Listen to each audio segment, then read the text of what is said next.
All right. Episode 2, whenever you're ready, Chief. Oh shit, you're ready, huh? It's time. Oh god. Is Welcome everyone in, here? everyone. I think so. No, we all left. Shit. Yeah, they may have all left. Um, ah, man, you really were. The only time you're like spot on, you're 5 minutes. Like, just give me 5 minutes. D&D, 2 weeks. Keep Now, me waiting for 2 there's weeks. I'll no, be there's no punctual other every time that you're time, like, baby. yeah, I'll be ready in 5 minutes. That the 5 minutes is actually 5 minutes. Anybody Listen, else I'm vouch here for that? staring at you eating this chicken the whole time during this 5 minutes, dude. Wish I had some of that. You're just staring at me. Just I didn't staring even at you eating finish. I still chicken. got 3 chicken strips I gotta eat. And send it my way. I'll eat Some them. good chicken. Some good chicken. All right, welcome in, everybody. Welcome to session number 2 of Dreams In. Y'all are excited. So because we had a little confusion last week, right, with like when we can describe our characters and talk about our characters. Do we want to do that to start this week? That Yes. way, everybody can be yes. like, hey, here's what my character looks like. Here's a good description of everything about my character that the viewers would want to know. Yeah, we could do that. I That you also can think share somebody should do the recap. yeah, we'll do that. We'll share OOC about the characters. That way people can fully, um know that, but you don't know things in character. Y'all want to do that? Start? I'm down. Everybody else down? Sure. Everybody else good to talk about your character in an OOC way? It doesn't sound like it, dude. It doesn't sound like it. I think nobody's excited for this week's D&D. Y'all got to warm up. You got to warm up. You got to Do you remember how you do the voice there? Shake off the rust. It's only been 2 weeks. I gotta channel Shrek for a second. Donkey. Why don't you start, Gooch, since you're ready? Tell us about Broth OOC. Do I do this? You want me to do this in character or want me to do it OOC? This is OOC. Like, I mean, you can do it in voice if you want, but it's OOC. Perfect. Broth is a mountain dwarf standing at a sheer 4.5 feet tall with silvery blue eyes, light-tan skin, and dark brown hair. As most mountain dwarfs, Broth has broad shoulders and very muscular with dense muscles. Broth shaves his head, usually bald or buzzed. He grooms his beard, braiding his beard into large single braid adorned with metal rings, locking braid knots in place. Usually never wearing sleeves or when able going shirtless. This is to allow free movement for casting dwarven magic spells or hammering and carving stone. From where his neck meets his chest all the way down his arms, you can see dwarven runes that could be magical scars or tattoos, almost in a way looking like they were carved in stone themselves. Most famously, Broth wears a set of pilot goggles attached to a brown leather strap that he wears around his head, yet only puts them on in the most serious of moments or when he plays. Can also be seen smoking his wooden pipe on a regular basis on every given occasion he can. Broth currently is wearing medium hide armor and pants with no sleeves. Wearing no pants with sleeves. What? Sleeveless pants. Dwarven you not dong wearing out in pants? the wind. Are you really not wearing pants? Broth is currently wearing medium hide armor and hide pants with no sleeves. Okay, no sleeves. Hmm. Okay. Okay. Do you want to share anything else about Broth? The rest you'll have to find out through dwarven magic and mystery. Oh. All right. Why don't we just go from right to left then? Orion. Orion is a tree. That's all. Well said. Succinct. Orion, the ever so unlovable 8 foot tall tree person who is definitely and only exclusively and nothing else a construct that dwarf you just heard about made. And you know, he a tree golem. I mean, what more do you expect from tree golem? He made of wood and he wear pants and he has a cloak. And then he glow green sometimes and his eye glow blue. He's got this big hole in his face where he has lights coming out of. Oh yeah, and he's asymmetrical, one arm bigger than the other, drags across the ground when he walks, upsets anyone who tries to run an establishment he enters. That's all. That's all. Okay. Beer for Ryan, okay. my tree friend. Our little gnome thicket. Yes, I'm Molly Sausage Rolly, and I'm playing Thicket. She is a little forest gnome slash ranger. She's got this big jar, terracotta jar on her back, tied on with rope, and she's got like a sort of poncho with a big hood. She hides it under there when she's in cities and stuff. And she's just trying to figure out like what the hell this jar is supposed to be doing. Okay. You want to share anything else with the audience? She is a Capricorn. Oh, really? I got no clue what That that means. changes Crap. As everything. the D&D, I should Water know this, goat. I guess. Super stubborn. Earth element. Okay, next up, it'd be May then.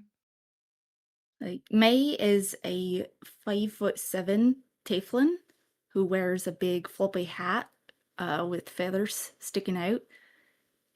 She is so big it obscures her eyes, except when you can see them, they're piercing yellow. She wears kind of more elevated clothing, even though she tries to dress down.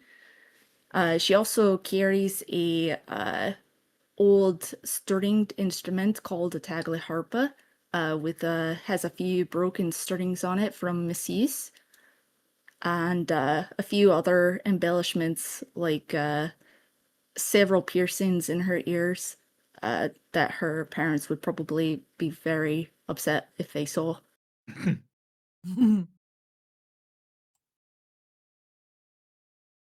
All right.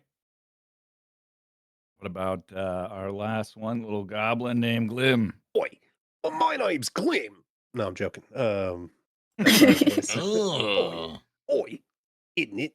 No. Glim is I guess I will just tell you his description. Glim is very small, wiry goblin. His face is covered in deep frown lines that grow right up to his large, long nose. That the tip of it is a different color than the rest of his body. It's a brighter orange as the light green fades to orange at the tip of his nose and the tip of his ears. Despite the weathered features that you see on Glim, his eyes are very youthful and they have a youthful sparkle, almost as if it was like a lost puppy dog or uh, your uh, the memory you have of your mother staring at you as a child.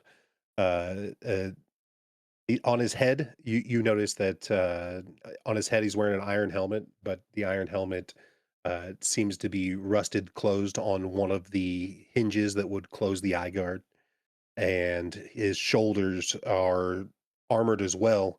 However, they look to be taken from the knee pads of a much larger creature's armor. Um, uh, his helmet is so big, so much that it flops around on his head. So he's had to affix it to his head with an old belt, a leather belt, and so he affixes his helmet to his head, almost like a modern day football helmet. Uh, Let me see here. All the gear's mismatched. It doesn't look like it belongs at all. But the one thing that stands out is a ripped tabard, and emblazoned on the front of the tabard is a large sun, almost so large that it's almost unrecognizable, being that it was the tabard of a much larger individual before Glim donned it. Uh, On his right hand, something that you would see if you were to pay close attention is a really gnarly wound. Uh, and if you were to look closer, that wound would be flesh, green flesh stretched over top of a coin.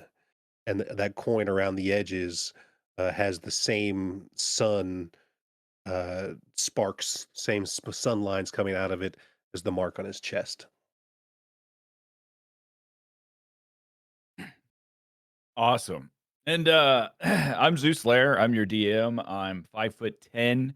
Apparently bald again. I got a Capricorn. beard. I'm blonde. I have green eyes. I wear this cloak at all times in public, and I never take it off. It's starting to stink. I shower in it. But It's a it's really Capricorn. comfortable. Yeah. I take everything else off though. Just leave the cloak on, you know. Yeah, I don't cast any magic. I really bad with swords. Um, honestly, not that great of a shot either. So yeah, I'm not very good in a fight. But I'm here to DM. That's my character. Wow! Woo! All right, Episode 2. episode 2. Welcome in. So episode 1. I'll just do the recap this week for us. We our players found themselves in a tavern, and they found themselves amongst, well, some of them amongst a friend, because a couple of them already knew each other, but they found themselves in a tavern amongst strangers for the most part, where they didn't really know who these people were sitting around the table with them, and didn't know how they got there. They were kind of slightly confused, but they rolled with the punches and they introduced themselves and started to try to make merry and drink in the tavern and enjoy themselves, I guess, to kind of figure out what was going on. And as they were starting to kind of get comfortable in the tavern, all chaos and hell broke loose as the town itself fell under what seemed to be attack. And a boulder crashed down into the tavern that was potentially launched from a catapult or something from the outside. And part of the tavern got knocked and blown away, including the barkeep was killed. And they saw through the hole that happened in the tavern that there was people running in the streets, soldiers, and they were screaming for the king. And they were in, from their recollection and what they could think of, they were in a free city. But they saw humans that were screaming for the king and going to help try to fight for the king. And about that time, they saw those same soldiers get obliterated by what could only be dragon's breath from high above. And they were all destroyed. And except for one who made his way back into the tavern crawling and pleading with our players while he was charred and smoke coming off of his body. As the players started to try to help this individual, a portal opened in the tavern. Out steps an elite soldiers of the Elven Guard, and they essentially, looking at the human soldier, figured, hey, we got to kill that guy. He's the enemy. And then our players kind of got involved, and one of them got knocked over a chair, and as his strength failed him in his most, sincere moment, box. And I mean, Orion. Yeah, Anyways, please. If it was me, I would have thrown that out to the ground. our players then attempted to flee these elven soldiers, knowing that these were not ones to mess with.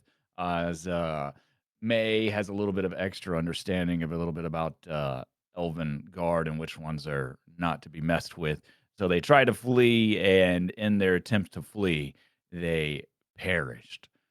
Or did they? Because then they found themselves in the tavern once more, as if the day had reset, a Groundhog's Day of some sort, and they were back in the Bill tavern. motherfucking Murray. One little detail I did leave out of the first day that they had in the tavern is a old beggar came in asking for some coin, and Glim, our benevolent little goblin cleric, did give him some coin, and then he went about his way. Day 2 in the tavern started out very similar, but the players were confused. They didn't know what was going on. Everybody seemed to not have a clue, except they all knew something was wrong and amiss. They used everything they could to try to save the barkeep and get the barkeep away from the bar where the boulder crashed through. And they were successful in being able to do so. As well as, the beggar came back in to stumble into the bar once more. The players started to give him coin again, but before they were, spent any coin giving to him, he gives them a poem for them to know and to kind of a change, you could say, in what would be the status quo of what happened in the first day, the first Groundhog Day. The second day, he gives them a poem. Uh, does anybody want to read the poem? I'll read it. Yeah, go ahead. The end is nigh, your time has come. Seek out your future beneath the rum. A busy place for crooked men, but be wary of her captain. The use of her unlearned men lack. 2 suns reflect upon her back. Be sure to only choose the right one, or feel a mark not easily undone. Yeah. So he speaks this to them before he then disappears out the door. And then once again, all chaos breaks loose in the tavern. The boulder hits the tavern. The soldiers die in the street. One of them crawls into the bar, charred. Everything is almost identical to the first time. The elven soldiers step through a portal, and the players once again try to flee. And in their flee, they once again fade to black and potentially meet their demise as they are meeting. They find themselves in an alleyway outside of the tavern, but they potentially look up into the sky and they could see what seemed to be a beast devouring the entirety of potentially the city or potentially more. But all they could really see is like teeth coming through the clouds, piercing above them and swallowing everything whole before everything goes black. They then wake up and they find themselves bound in rope and blindfolded.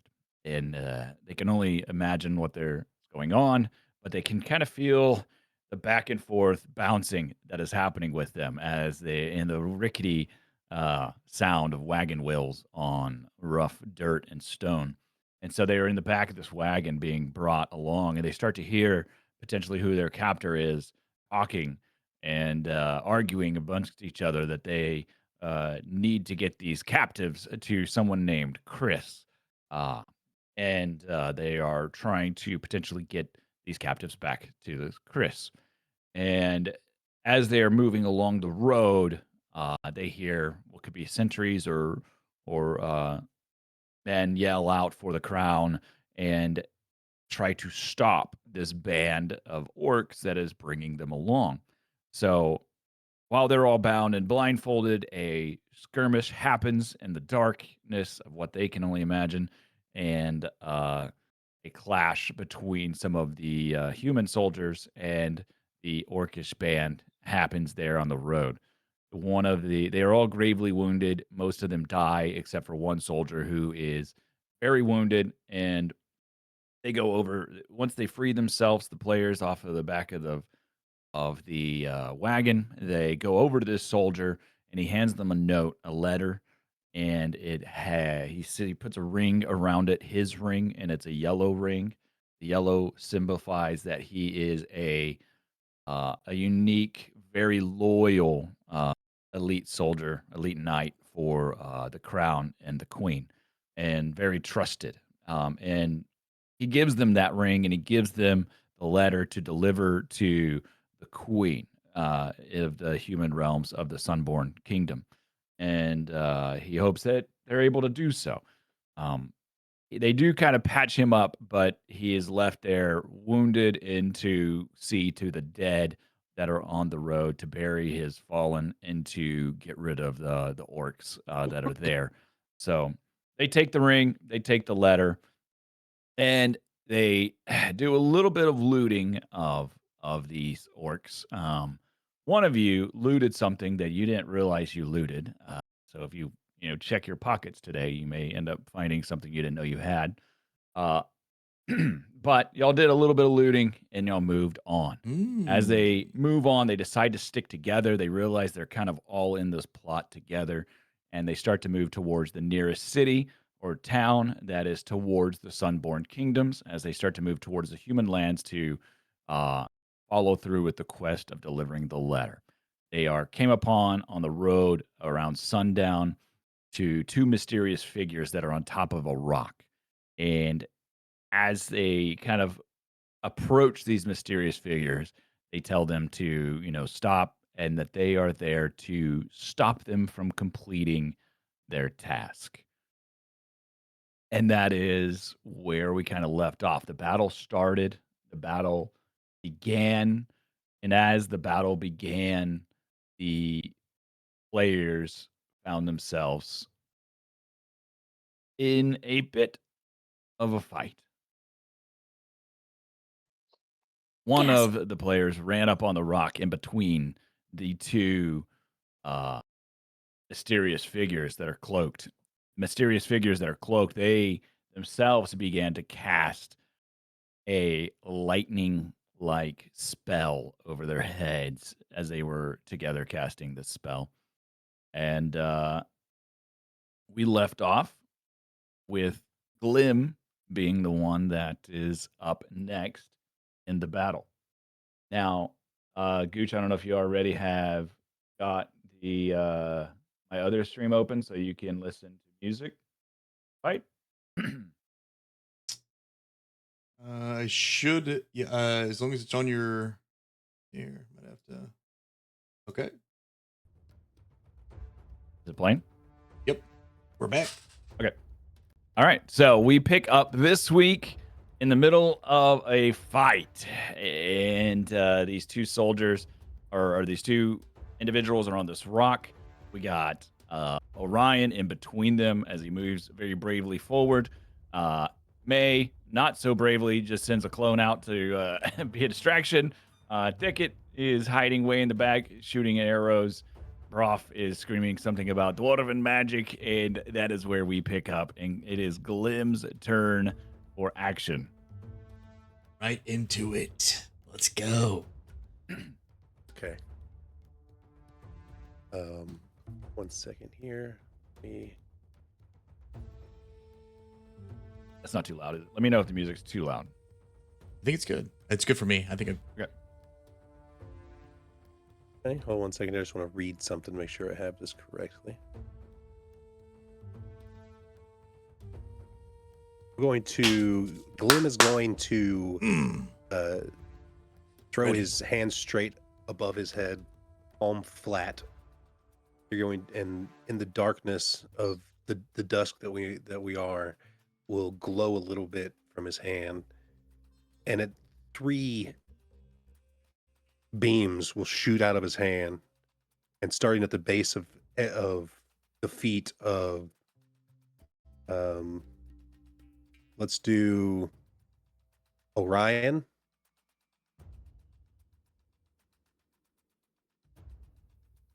myself, and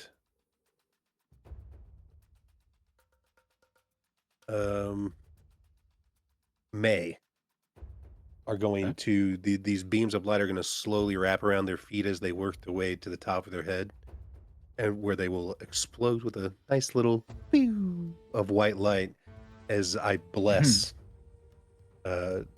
Orion. And I believe I can target them, right? So I would hit T on Orion. Do I shift T to See if you target more than can. one person? Yep. And Yeah. and then I what the heck's going on? Oh, I cast bless.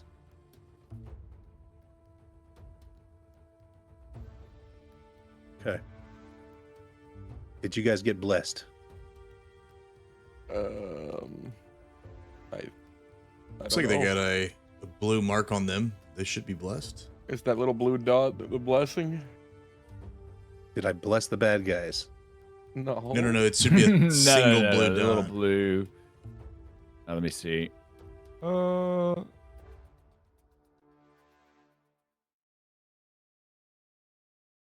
we don't have the automations on. Conditions is what you'll be looking for. Do not see blessed on there. Let me see if I can't just add it. Might just have to add it directly. Okay. I don't think that we should have to do that in the future, but I don't know. I clicked the No, button. it's Is Shift T will select multiple people. yep. Yeah. Um, What does bless do? Bless, Okay, Bless will up to 3 creatures within range. There we Whenever a go. target makes an attack roll or a saving throw, you get before the spell ends, the target can add 1d4 attack to their attack roll or save. So anytime You you all have it attack now, for or sure. save someone, or if you roll a saving throw or attack someone, you get to add an extra d4 for the next minute or until I lose concentration. And a minute, each Right. round is what? Each round is 6 seconds. Is that right? So Yep. 10 rounds. Okay. I've cast it on everybody. You all have it. Once he does that, I just had to approve it, I guess. That is my action. And I don't have a bonus action that does not use something. So what I will do is then, I mean, ooh, I didn't mean to do that. Don't push that. Don't push W. One second. Can I make it up here behind him with a jump or something? I don't remember how tall the rock was. I don't think Orion had to make a roll because he's just so freaking big. I think it was just able to like move up it, like scale up it. Climbing just takes double movement. It's difficult terrain. Oh, So if okay. you have enough Yeah. movement to make it up something, then you can just go up it. Unless the DM describes it as difficult, Okay. then a roll would probably be needed. Okay. Well, that is my turn then. How do I end my turn? If you go to the combat encounters on the top right, just under chat messages, you can down at the bottom you can do next turn. Perfect. I will push end turn. There you go. I have flanked And him it as is well. May's turn. That is also how you can see the combat order, so you can see when you go. So it is May win his turn. Oh boy, okay. I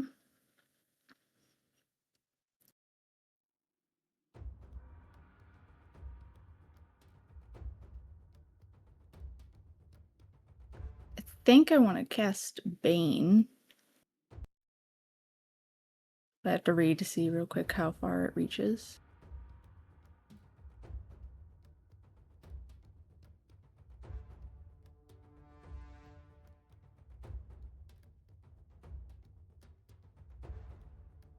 Oh, because I'm concentrating. Ah, no.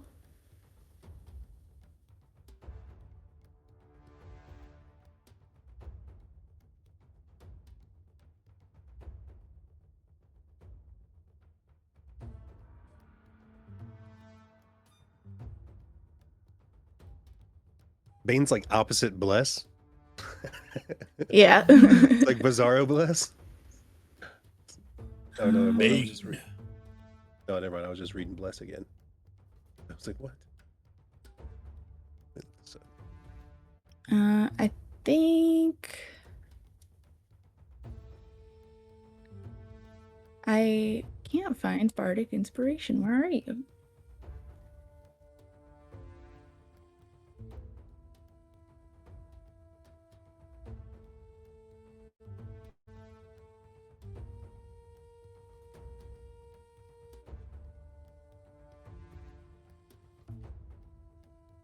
So while she's looking for that, just to like talk amongst the party here for a second. We have 2 shrouded figures who all we know of are elves casting crazy lightning ball magic above their heads and a giant spider that I don't even know if we can see. I think we've only heard it. Maybe we can see it now because it's in vision. So whatever we do, we should probably like make sure we're all attacking the same thing. Hell no. For a level 1 encounter, I don't know about you guys, but I'm feeling the pressure. I Oh, think we're probably 6 gonna die damage for would be sure. 1d6 is plenty to kill these guys. All right. Hell yeah. Listen, I gave us the best that I could. I'm flanking this guy with our barbarian having a +4 to his attack. Okay, I don't know what else I can do.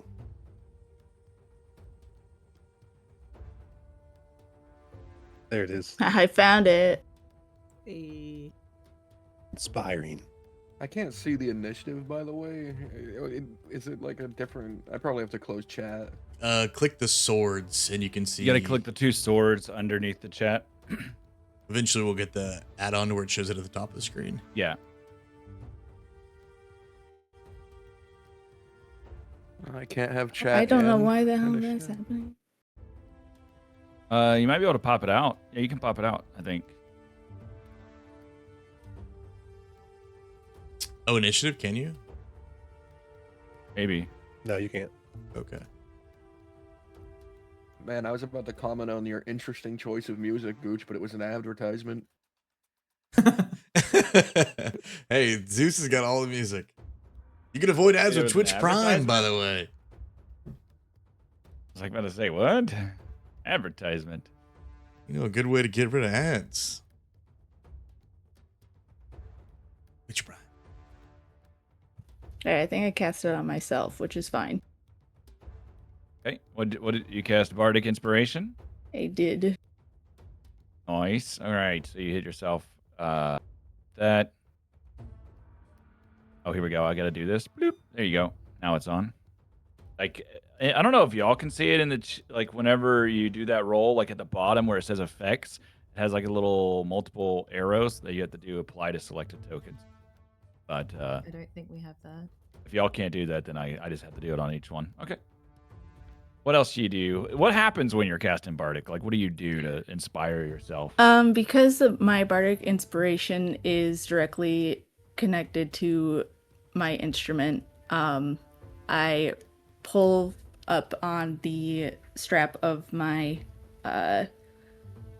bowed lyre and string my bow across it, and it gives out this really harsh, dissonant tone. So you can see or hear from the bushes just like this really harsh, just clamoring of strings as some twirling magic, glowing kind of yellowish spirals up May. So her decision to try and stay hidden is really, really poor. So So what is it? You said it sounds bad, or Yeah, it sounds good, horrible. or- It sounds absolutely Oh. dissonant. So, like, no harmonies whatsoever. Like what it says, inspire others through words, music, or dance, and she chooses music, her like one thing that she's not very good at. Ping, pong, ping, pong, pong. So a little That dance comes in the out. bush over there. What's going on? No. Inspired her, man. That's all she needed to inspire. Yeah, true. Okay. She's getting better. She's getting better. She rolled a 6. She gets to add a D6 to any So you gotta failed stay roll. where you're at. Yeah, I think I'm good. I think I've convinced myself I'm still undetected.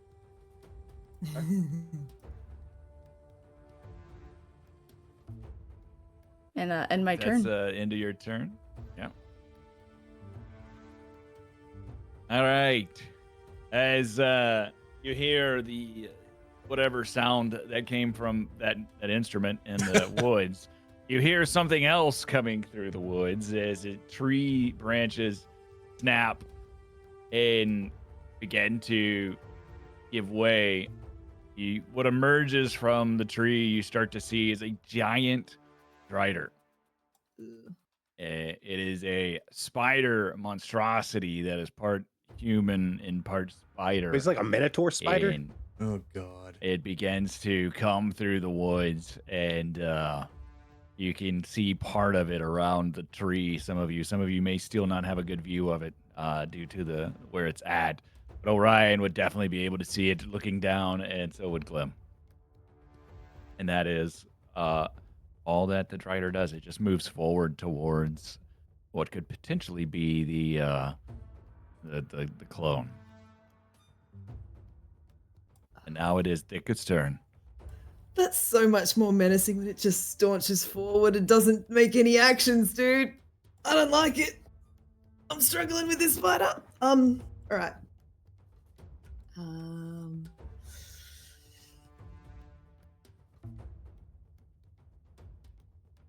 Okay. I'm gonna move Thicka a little bit around from that rock because clearly she is gonna be having a hard time shooting. Like, so this spider is like between the rock and the trees. Yes. Okay. Ooh, does she go for that or does she keep going for what she tried? You know what? She's going to keep going for the one that she already got before. So she is still holding her short bow. She notches another arrow into it, takes aim, looking straight down the shaft of the arrow, and she lets it fly, hopefully, fingers crossed, between like the arm and the leg of the drider and like up to the to the little elf guy on the top. She should have advantage because I hit last time with the Vex feature of the short bow. Okay. So hopefully, where is Roll it? with advantage then.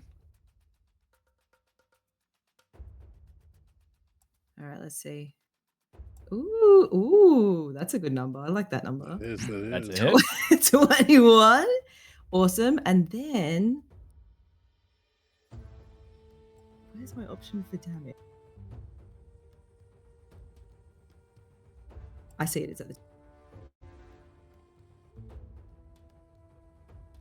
This is our first hit on this thing, by the way. I'm pretty sure. No, it's second hit. She hit it earlier. She's the only one that's hit it. Okay. Actually, I hit it too. I've got to add another d6 for the hunter's mark as well.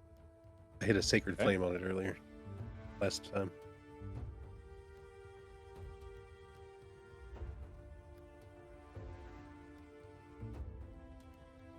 This guy's taking some damage. Which one is being attacked right now? The one on the right or The the one on left? the one on the right. Okay. I hit him with sacred flame, and then she shot him with a bow.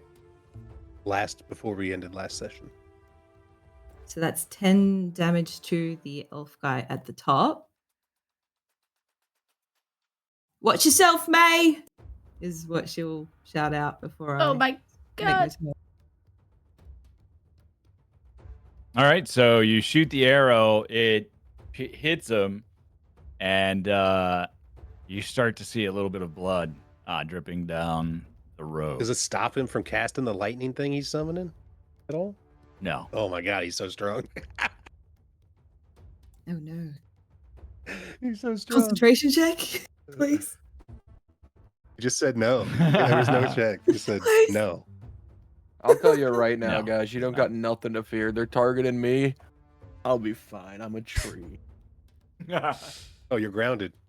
That's right. I don't know. I've seen lightning hit a tree before. All right, and now it is Broth turn. Alright. How far am I from this fucking monstrosity here?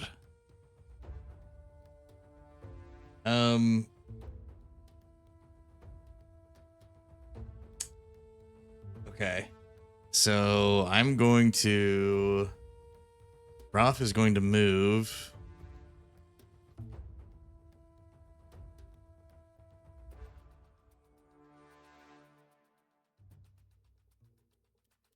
We're gonna move back away from this hideous creature. We're gonna move all the way to here, in the middle of the path, about 20 feet.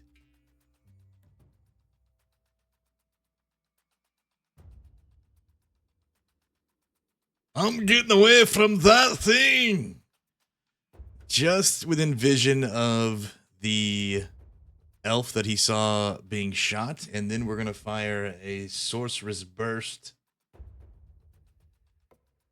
of the I'm gonna let's fire, just in case they decide to move, a cold sorcerer's burst at this elf. Which elf? The one on the right. The one on the right, yeah. Okay. Because remember, I'm pretty sure they're doing that thing from Dragon Ball Z, where the guys put their fingers to the side, and they mind meld. I'm pretty sure that's what they're doing. I think they're mind melding. They're gonna form like a super elf. So upon seeing May shoot her arrows at this elf on the right, Brav's gonna take off running away from this creature. He's gonna give it one. He's gonna flex his muscles once again. It's just in one arm, almost as he's like pulling energy down as he flexes back. The runes on his arm light up. He's gonna yell, "Dwarven magic!" and then try and shoot a blast of cold sorceress energy towards this elf on the right hand side. Okay.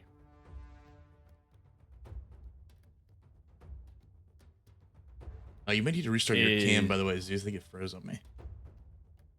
Let's see, hold on.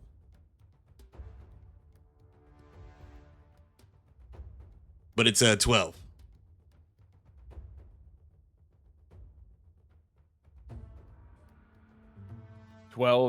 Is your to hit.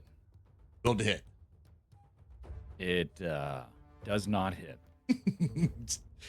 Twice in a row, Brov's magic just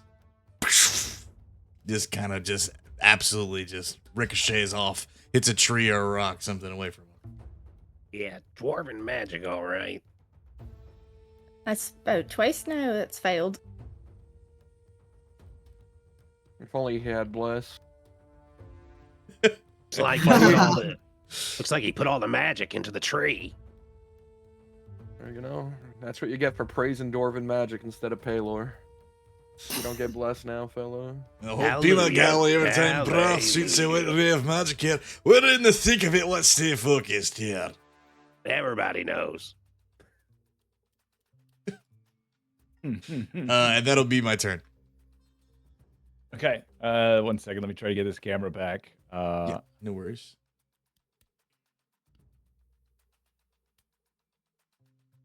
I believe. Oh, one of the elves is finally up next. This is not good. Good thing or a bad thing, guys? I don't know. Last 1 we left second. I'm gonna off, disconnect and reconnect.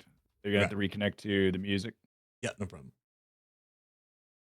I'm a little nervous because I don't know if the Turn it back. elves have had a turn yet. They charged up on one turn.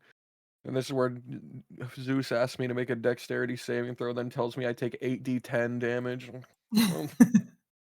Camera is not coming back on. What is going on, Discord? We can do your GM, like your dog thing image if it's not working until we want to try again. All right, connect back to the music. I got an idea. 1 second.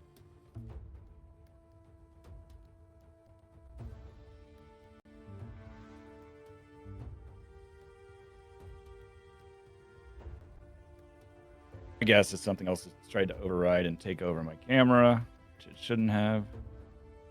But there we go. There we go. Oh, There we it go. looks Yeah, really yeah, good it now. looks, actually, it looks really good too. Okay.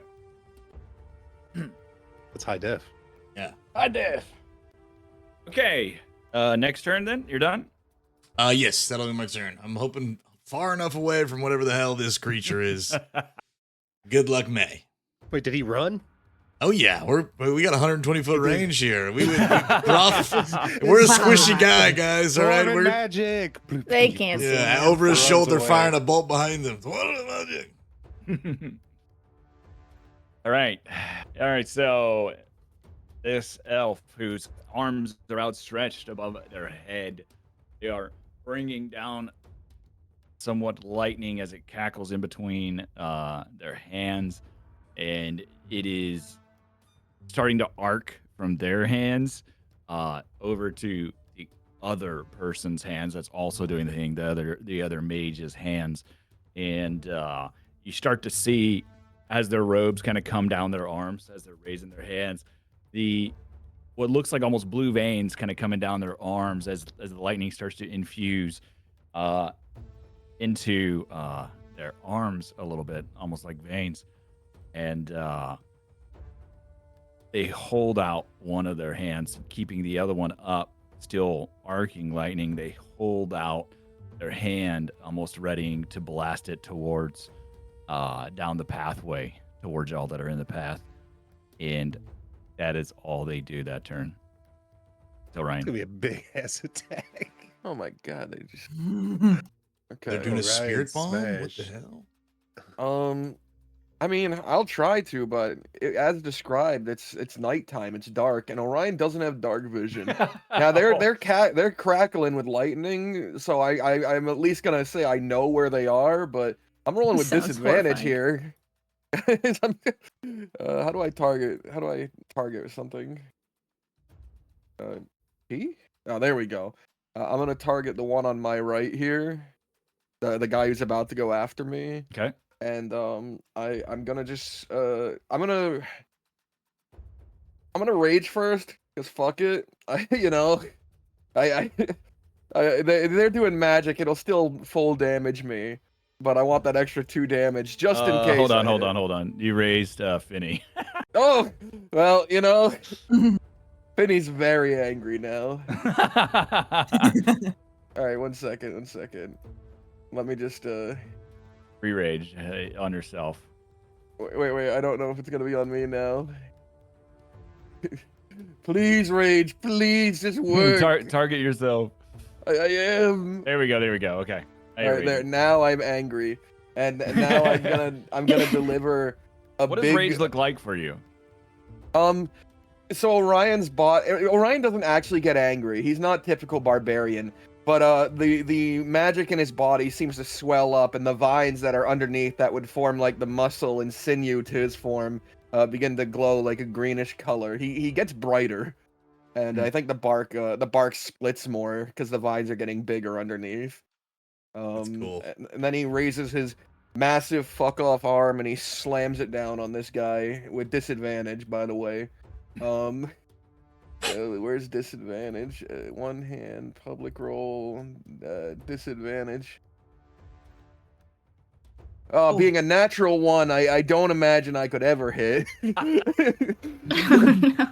So, you said they're like the lightning was channeling above them at first, right? Yes, Like it still is. It's arcing over Orion's head right now. I like to imagine that when I raise my fist to slam into them, it touches the lightning and like that stops Orion mid swing.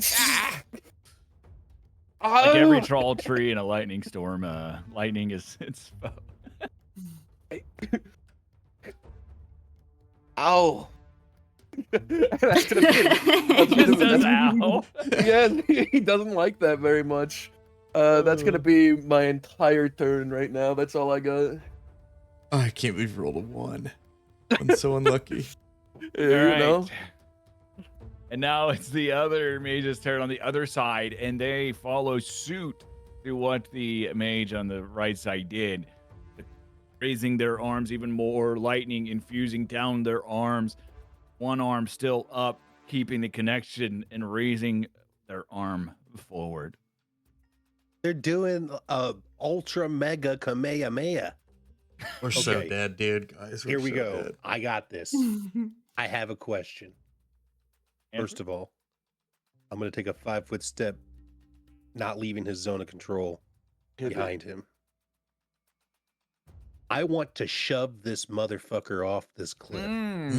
Let's go. Break the connection. Love that Okay. plan. I don't know how to do that. How would you like me Um, to shove this guy off the cliff? Can we do a strength check? 1 second. I think if you can do a shove action. On your Yeah, if you character have the sheet. unarmed attack on your like action bar at the bottom, when you click it, it'll have grapple or shove as another option. I don't have unarmed. It's all Do I I need got. to- So How do I look up unarmed attack to use it? Is it not on your character sheet under weapons? Mm-mm.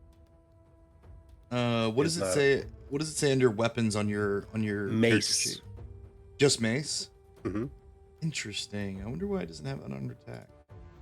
Yeah, you I think you have can that. add I it. mean, I think it's. I think pushes its own thing. There's a shove option under unarmed attack. What Orion was saying. Okay, so how do I add it? Says the target must succeed on a strength or dexterity saving throw. It chooses which. You either push it 5 feet away or cause it to have the prone condition. The DC for the saving throw equals 8 plus your strength modifier and proficiency bonus. This shove is possible only if the target is no more than one size larger than you. They're He's a not larger than medium-sized you. creature, right? Yeah. Yep. Yeah, they're not Yeah. larger. I'm small. He's medium. So what is read that? Read the just. Can you post it? If you can see it, can you post it? I can't. If you right click it or go to the dots, you can just push post to chat. Yeah. Trying to. Where would I Add look it. it up to add it? You know what I mean? I don't know. Mine was just there by default because I don't have a weapon. It won't let me post it, so I'm just gonna use It's not gonna do anything. Yeah, just click the button. just so you guys can see it. Okay. I want to shove. Target must be successful on a strength or dexterity saving throw, which it chooses. Okay, so they get there. It's just their roll against. You have to roll. 8 plus your strength mod plus your proficiency. Do I roll? No. Your DC is 8 plus your strength plus your proficiency. They get to roll either a strength or dex saving throw. 8 plus 1 plus 2. Ooh, I don't know if I want to do that. They have to be 11. 12. 8 plus 1 plus 2 is 11, yeah. Ugh. 8 plus 1 plus 2. No, I don't want to do that. Then that seems like it's going to be real easy for you to achieve. 12? And yeah, And You it's guys a will- strength or a dex or either. Or you get to choose, but I don't want to do it okay. because. I thought it was a good I'll idea. tell you right now, it's slightly better than a 50-50. All right, Glim is going to use his. He has a shield that we have not talked about previously. So he has a shield that he's carrying. For a normal sized person, it would be a buckler, small shield, but for him, it's a normal size round shield, and he's going to use it to. He's gonna, you know how when you're walking down the school hallways and someone taps their foot on the back of your leg and it makes you drop your knee. He's gonna do that to this thing, Oh, I did that all the time. and at the same time, he's gonna push, and he's gonna try to shove this elf off the cliff. Okay. Is that 2 actions? No, what do you mean? I'm just It's a putting shove flare on action, it. I'm just putting flavor. flare on it, right? I touched him to make it drop. You know what I'm talking about? Okay, Oh, so you you're are just you are standing shoving him. I'm just gonna shove him. I just put some flare on it. Okay, nice. Like it. You know, when you Okay, first described so- it as something you do in school, I thought you were gonna flat tire him, just step on the back of his heel. It's almost, you know what I'm talking about though? Yeah, when you Yeah. kick someone's knee out under Yeah, you. when you kick their knee out from underneath. Yep. Yeah. Okay, so Kicked it's his still knee out just and a he's like, shove, "Ugh." though, right? Then I Still just a shove him. shove. It's just a shove. And I take Okay. the shove action. And I need to do a 12. You need a 12 or higher. Okay. You can choose to do dex or strength, I believe. They fail. Okay. Oh my God. So according to So, the failure How there, far do you shove them? where did the thing go? I can post it again. Sorry. It pushes when you shove, it pushes the character 5 feet away from the person shoving them. Yeah, 5 feet away Either from me. push it 5 feet or cause it to have the prone condition. Yeah, I want to push it 5 feet. Okay. And you're pushing them Is that straight is down? that off the cliff, right? So yeah, right in front of us. you'll shove them, and they scream as they kind of fall down the cliff. Ah! And the lightning starts to kind of dissipate and breaks the connection between the two. And their arm no longer is casting lightning above their head either. And so you've broken the connection, and the lightning kind of dissipates from their forearms as they tumble down. What did we say this was? Like 15 feet, 10, 15 That's feet? what, yeah, you said it was 10 or 15 feet, yeah.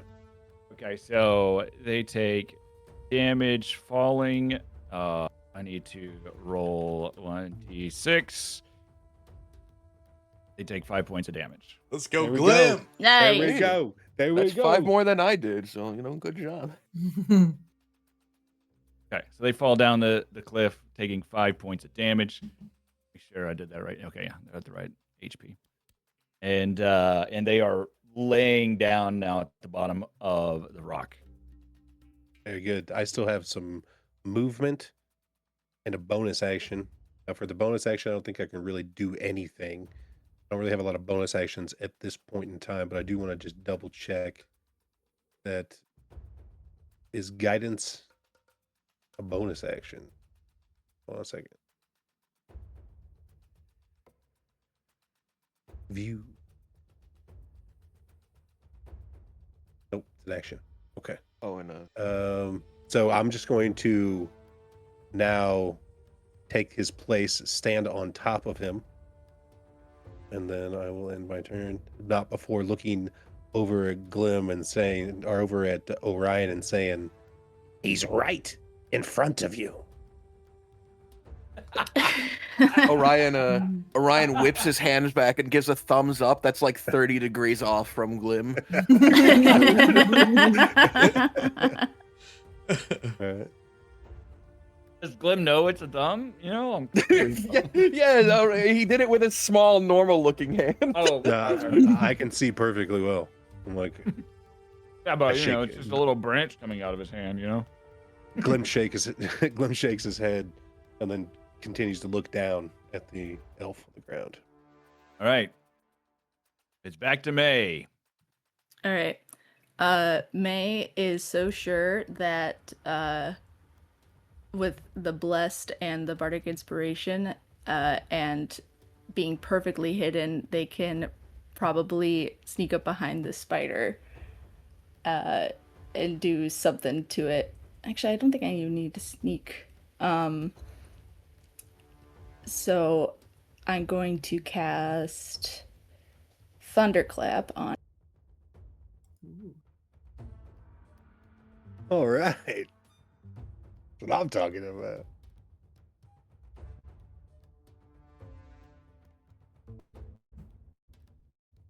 Ooh. Oh, Mind that's that. cool. Don't mind that. Yeah, I don't know what that was. I think it looked like a coin or something. It's cool. Weakest thunderclap ever. I'm trying to. That was for something else. Oh no. I'm trying to click the macro and it's not doing it, so I have to go into my character sheet. Damn it. That makes me nervous. What was that for? Like some aura or poison or something. Well, on a 2 you live, and on a 1 you had died. It Oh, was just God. for you, Gooch. Even though it was the game master under May Wen. Still for Broth, no matter what. It was to see if some of the thunderclap goes back and strikes you. You know. Oh God. I'm 20 feet away for Christ's sake. You're throwing thunder with lightning. Where are you placing it? Each creature in a 5-foot Right there. animation, ongoing. Okay, so just this speeder. Yeah, I would say so. Look at it. So it's a perfect spell for it. All right. Break that thorax. Bust it open. Ooh. Oh, that 2 was so close. Oh. Let's go. On a saving throw, anything happen? They Just need says to must beat succeed or 14. take 1d6. Yeah. So It's a Strider cantrip, so succeeds. no. No damage. And here's this thunder comes from or whatever you do. How does it look? How does Thunderclap look for you? Thunderclap, I guess may You hitting a real outstretches bad note. her hands, and then just claps them together forward, pointing towards the spider. Through the trees is like a roaring burst of thunder meant to hit it where it lands, so you Okay. definitely know where it came from. Okay, so you clap your hands together. You kind of see these leaves and everything kind of part between the trees as this roaring thunder sound comes flying in between the trees. The branches all rustle and peel back, and then it hits right at the spider's feet, but the spider is unaffected by this noisterous blast. No. Oh, I fuck. thought you were rolling. I thought you were rolling it at first. What is this circle around me? It's the And I death- think that's death all I zone, can buddy. do. It's something I accidentally put down and have Okay, no good. idea how to destroy. That was confusing. I don't know. He sounds like I The didn't do DM it, man. It was the DM has impact the just, crater made when he missed his shillelagh. I was like, no. Or I think it's Right. at this point. I think it's at this point in time where Glim realizes that the quality of hero that he's used to working with Huh. as a as a junior battlefield medic for the Knights of Palor, or the Palor clerics. I think it's right now that he realizes like that he might be in a lot of trouble. Okay, so the spider steps forward, and it's monstrosity. It does barely needs to move in order to attack. So it moves forward towards this illusion. What do you- And say again. Nothing. Hold on, I went the wrong way. I want to go this way. There we go. So it kind of turns towards the illusion and takes a attack. Hold on, I got it. Freaking multi-attack with a poison burst. Did you read that? God. There we 3. go. Oh my god. Whoa. No, I didn't mean to do that. Hold on. I'm just trying to attack it once, but I marked the wrong person.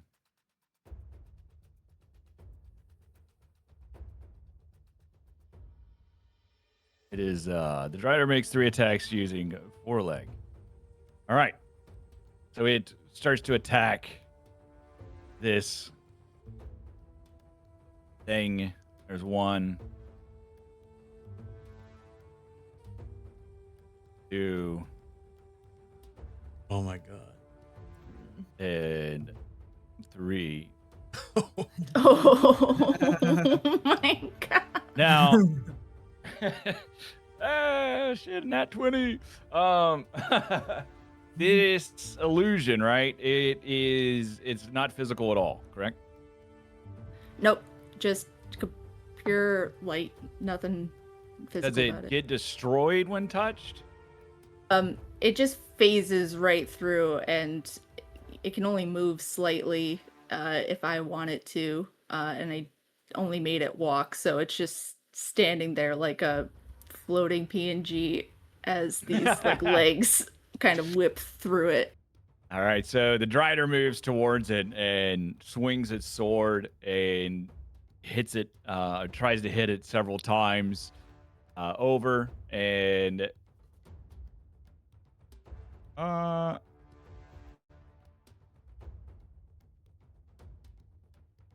should it have been a person, it would have done a total of Holy and 1 crit. Bro, it's death. Like whoever that Oh, is. It would have done a lot of damage, so it would Like have been dead. 30. What is that? 45 points of damage to this target. That it just Oh, kind of no. slices That could have and been me. does nothing, and then it's like it looks a little confused. It's not the smartest as it realizes it didn't make contact at all, and that's the end of the Drider's turn. 45. Thank God I'm still hidden. We gotta get out of here. Confirming all my fears. I think Thicket would be a little rattled by the ferocity of what she's just seen in front of her, watching it just like crashing its disgusting forelegs into the ground and venom spitting and all that. Ugh. Awful, awful stuff. I think she'd drop her like bow to her side and look over at Broth. I think we've got to get out of here. What you say? Brof's like his eyes are as big as like eggs right now, like chicken eggs. Like it's completely wide eyed, just like stunned at what he just saw. Speechless, to be honest. I think it's gonna move over here near May. Oh, hey. May's like, I'm hiding.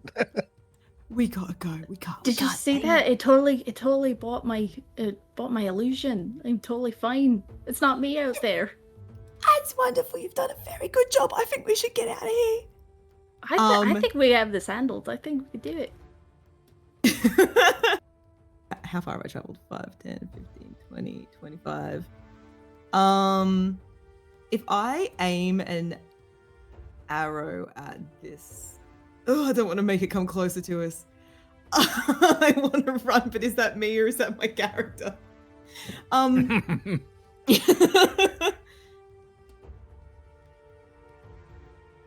I think.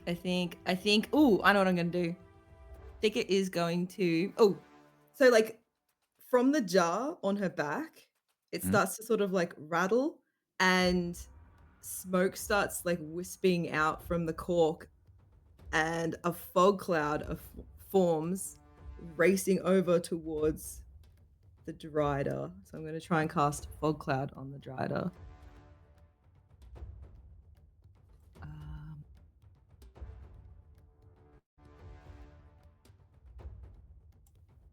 Hopefully.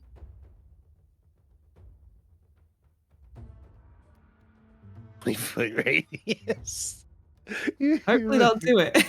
They make Orion even more blind. This guy can't see. He can't see. He's out of it. He's out of it.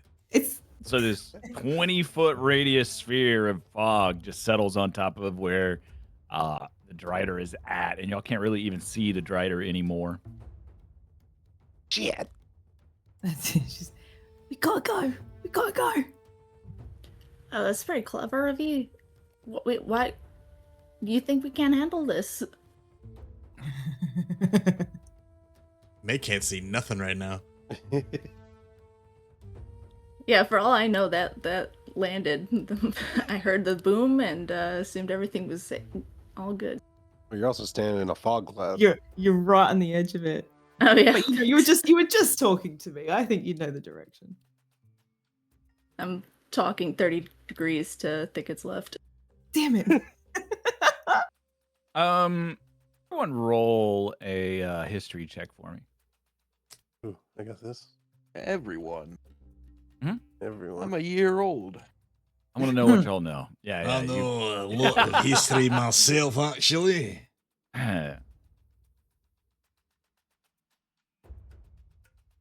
Don't worry about.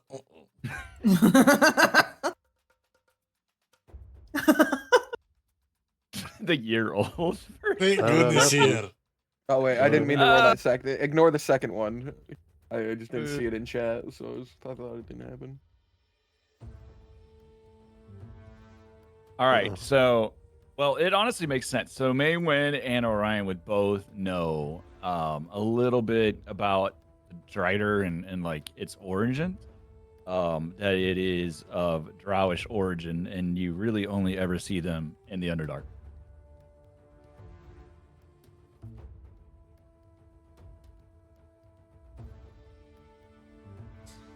I know that thing. That's a Drider.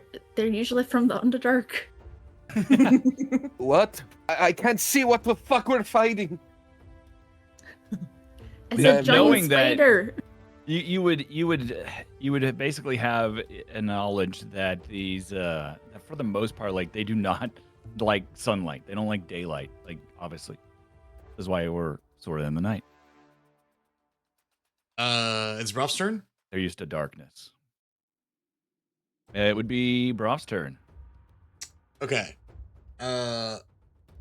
Broff, for a moment, paralyzed by this hideous creature, comes together in his senses once it's covered in this fog. Worried about Orion, knows that whatever is going on, these guys clearly are controlling this creature. They brought it to the fight. So just gonna continue to try and put as much damage as possible in to the one he knows is already injured and next to the biggest threat for Orion. So once again, he's gonna pull energy down like almost in a flexing motion, like an underhand punch. This is his muscles flex and the runes on his right hand arm start to glow again and release like with a flat palm in the direction of this elf on the right hand side. Another sorcerous burst of cold magic. Dwarven magic! Let's hope to God he hits.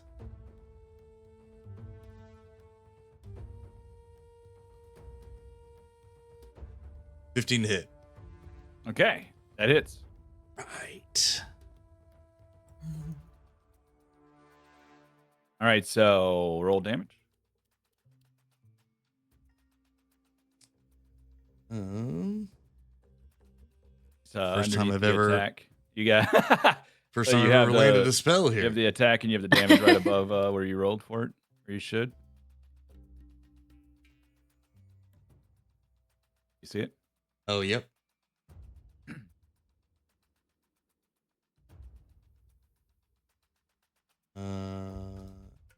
That's not the right one. No, in the chat window, you just click damage. Oh, okay. Oh, we have to do that again. I couldn't see it until you did that. I see it on your screen above where you rolled. Oh, whoops. Where you first Look at the posted it. wrong one. Hey. Okay. All right. 6 points of cold damage to the elf on the right. 6 points of cold damage.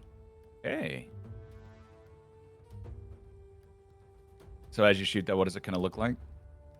It's just like his arm is fully forward with like a flat palm, almost like a key blast from like a DBZ character.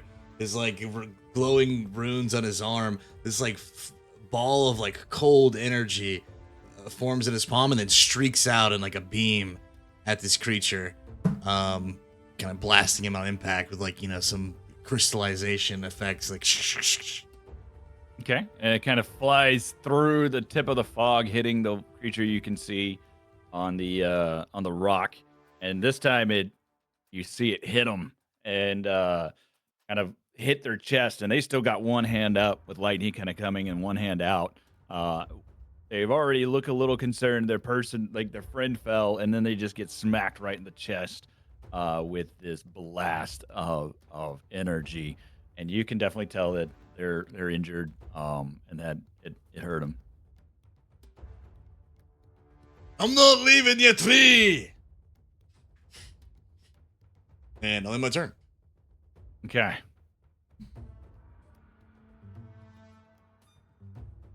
All right, so it is now the one that fell turn, and they are a little bit taken aback from being shoved down the rock, and they're angry, and they're gonna scramble up to their feet, and they only get half movement, and they're gonna start to make their way back up the rock. Whoops! They're gonna make their way back up the rock. They're gone. Trying to climb back up the rock from the backside. So they move around the side of the rock to climb up the rock on the backside. But they don't have full movement. So they're down there, and that is their turn. That is all they have. They shout at Jones, perhaps like, "That is unacceptable. How dare you!" Shouting at Glim. And now it's Orion's turn. Orion, since he can't see much, he focuses on the brief moments of light. So Orion's just looking over the cliff edge at like the burst of sound, the glowing of the Drider's armor for a brief moment, and then this massive cloud of fog that comes up, and he goes, "What the fuck is happening down there?" And then he looks back and goes, "Glim, is he still here? Tell me, please. Glim. I'm gonna assume he's. I'm gonna assume he tells me he's still here. You know. Yes, he's still here. What do All you right. Orion was asking if that guy was still here. Well, oh, next to you? Yeah. I'm gonna. Yeah, fucking- he's standing right there. All right. I do a big sweep with my arm. A big sweep. Disadvantage. You know, Ryan not seeing fuck darkness yeah. at all? Like, do you have any, like, 10 feet of vision? How do I roll damage now? Just underneath it. Underneath attack, you have the damage. Big hit. So, like, on the original thing, No, that's gone. it's gone. I Right see it. click, right. You can right click Shillelagh Strike or hit the 3 dots and hit View. I'm pretty sure you can do damage from there as well. I can roll it if you need me to. Yeah. Roll a D8 plus fuck. It automatically calculates it. It's a D8 plus 4 plus 2. Yep, that's correct. Whew! Well, So- I fucking swing big on this. I still have May Win targeted, so when I roll damage, it does it to May Win. How dare you? No. Heal All right, that. so That's a long reach. My vine whips all the way out there. 3 power. all right, so you hit him for 12. Yep. Okay. All right, so as you smack him with your tree branches, you can see him sort of like flinch hard and start to crumble. He is not doing well.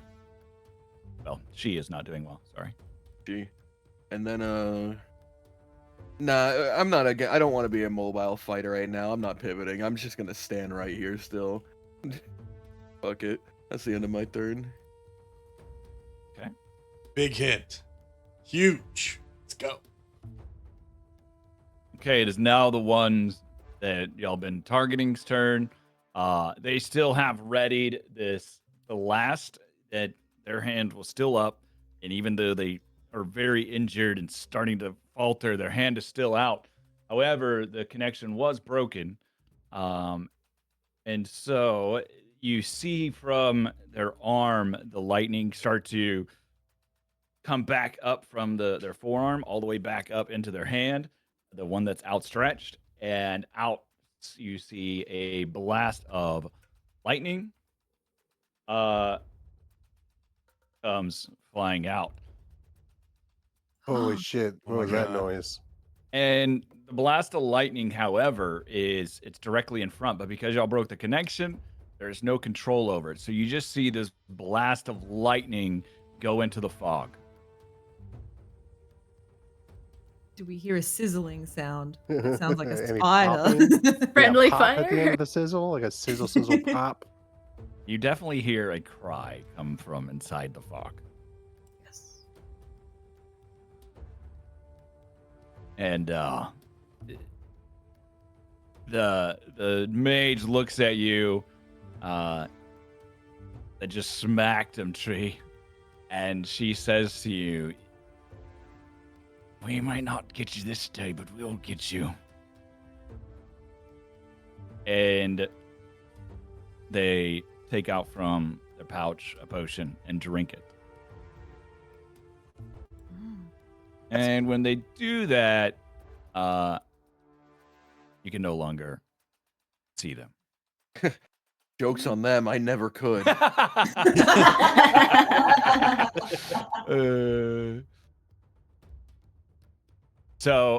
Yes, so they drink a potion, and after drinking the potion, they go to where you cannot see them at all.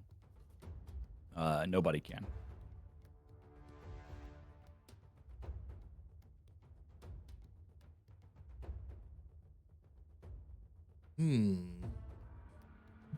Well, that was easy. All right, and then it is going to be Glim's turn. Oh shit. I mean, yes, the person disappeared. Get my character sheet.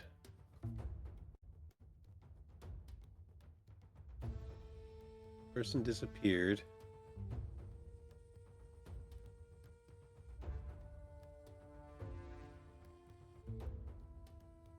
I'm going to. Okay, this is what Glim's gonna do. Glim's gonna walk into the. I'm not gonna do it because he always gets stuck there. But I'm gonna walk in between the legs of Orion, sharing the same square with him. I'm gonna poke my head out the front of his legs because I figure he's facing away from me. Yeah. I'm gonna look up and I'm gonna say, okay, I'm gonna look up Puppies. and Glim will go.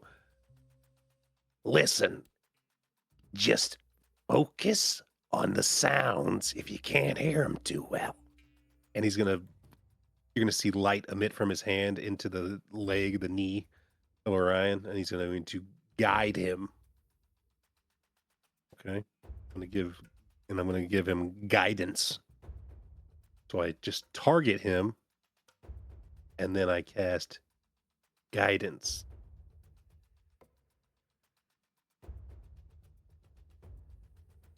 On myself.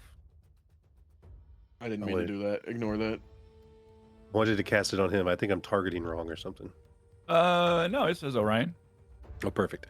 So now, Orion, you have guidance. And to remind you what that is, guidance, I touch a willing creature and choose a skill until the spell ends. The creature adds a 1d4 ability check using the chosen skill. Is the skill would be like perception. So you got to choose acrobatic, animal handling, arcana, athletic, deception, history, insight, investigation, intimidation, medicine, nature, persuasion, perception, performance, religion, sleight of hand, stealth, or survival. Perception. Okay. So now you get, if you were to do a perception check, you would get to add a d4 to it. And I'm Well, gonna stay. gonna I'm have gonna to. stay under your legs, sharing the square with you. Blessing and guidance are both concentration, right? So this is replacing. Okay. Yep. Cool. This will replace blessing. Yep. I just don't want him to be surprised, if he needs to perceive this invisible creature or something. I don't know. He can use all the help he can get. I think no one's injured. So I'm just gonna end my turn. Miraculously.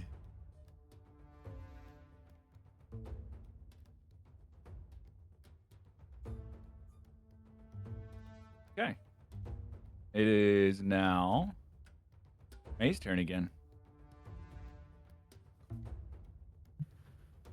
All right.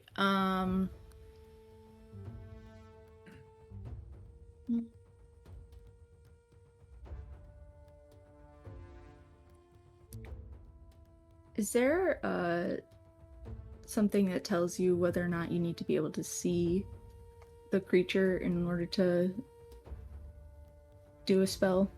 Normally It would we'll say, normally like, be a in the creature you see. description. Yeah, I'd say a creature you can Oh, see yeah, there it within is. Okay. range. All right. Well, I'm Sorry. gonna step out of this fog. Oh, what the hell am I doing? You target yourself. Yeah, I don't know what I just did. Make sure you select the little square option, not the circle target. I keep making these things. Do the select tokens on the top left. You want to do select tokens, not the.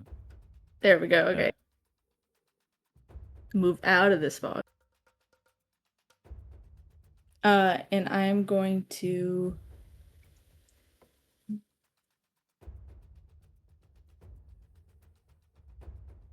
send out another general blast of thunder damage into the center. Okay.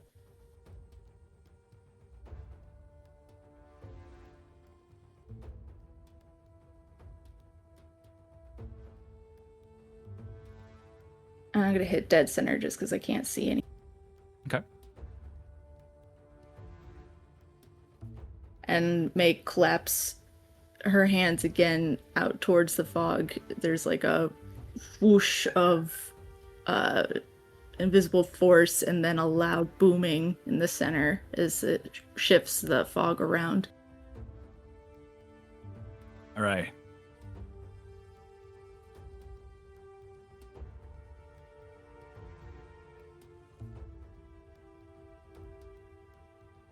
Okay, so roll for damage.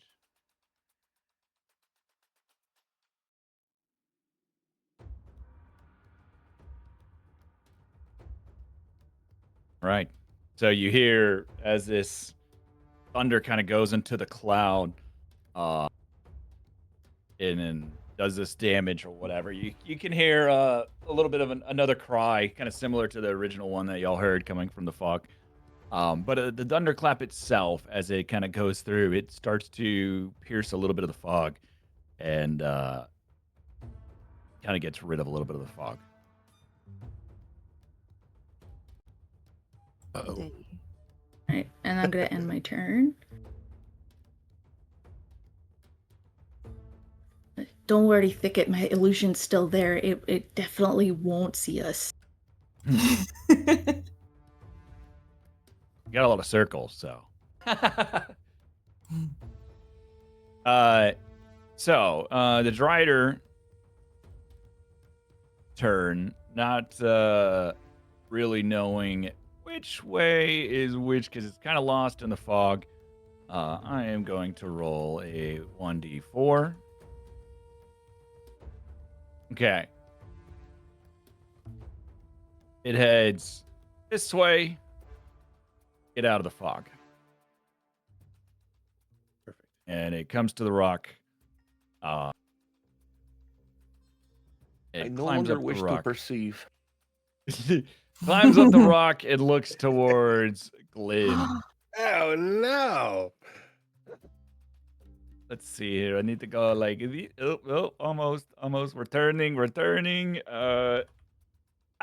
Turns and looks at Glim. And in doing so, it then Oh, I'm dead. Oh God, Glim. it casts a poison blast Oh, towards no. you both. I'm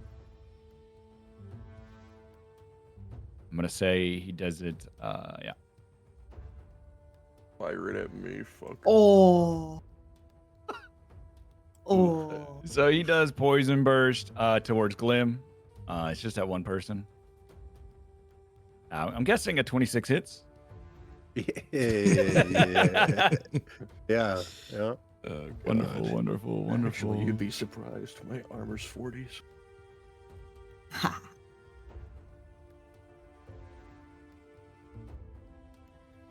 Oof. 24 points of damage, Glim. I'm dead. Ooh. Hey Goochy, All owe me right. $20. Did you actually say it was Glim, didn't you? Uh-huh. Oh God. So Glim is our first to enter our death phases that we have put in for this campaign, right? Hold on, let me find these death rules. Now we've I'm added. technically sharing this space. I'm under his legs, right? Yes. So this thing shot perfectly underneath his legs. Did it? I rolled at a disadvantage, actually. I Okay. think I did. Yeah. No, I did not roll at a disadvantage. I rolled at regular. I was just thinking you were right here, not sharing the space. I forgot about If that. I put myself on there, it just locks us together, and you have to take us apart.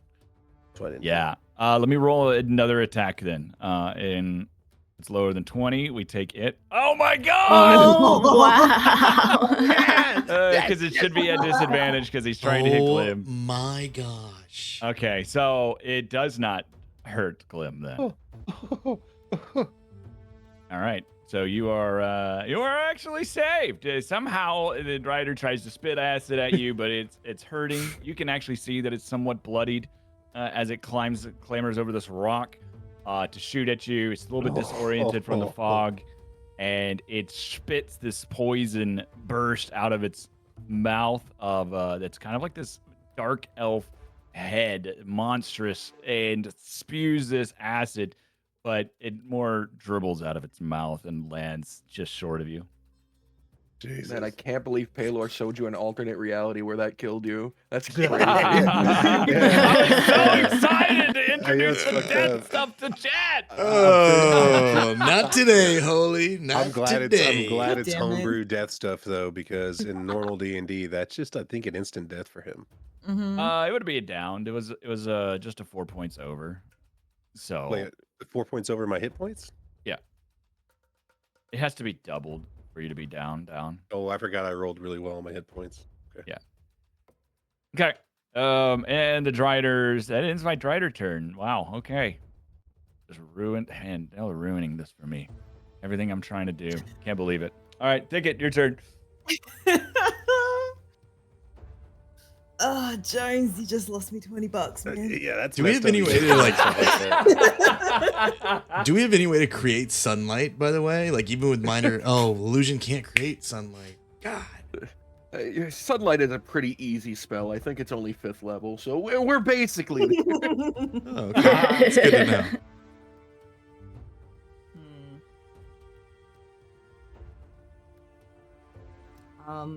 I doubt they like any light. Like, any light. Light these trees on fire. Set Start the a whole forest forest fire. on fire. I'm just saying, start a forest fire. Let's You know what? That's a good idea, though. You know, like burn it all down. Listen, just burn it. Hey, How did I roll a Yeah. crit and a 1? Dude, Like, both ends, dude. How? The DM curse. shit. I've rolled 2 net No. 20s today, though. Yeah, you have. That was not a curse. All right, Ticket, what are you going to do? What does she do? She wanted to run.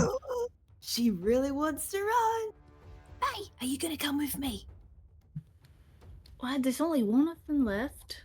Oh, I went British for a second. Isn't it? Okay, I can go a little bit Scottish for you. Well, thanks. That's I almost got it back. There we go. Okay. There you go. Why would you want to run? We almost have this Drider dead. I mean, had my character see that it was almost dead and that also it is like moved out May of has the no fog? fucking idea if it's I just feel confidence. Right, what if we head north a few clicks up north? We'll check out the rock from the side. And if there's still all 3 of them, we're out of here. Alright, you lead and I'll follow. Okay, wee.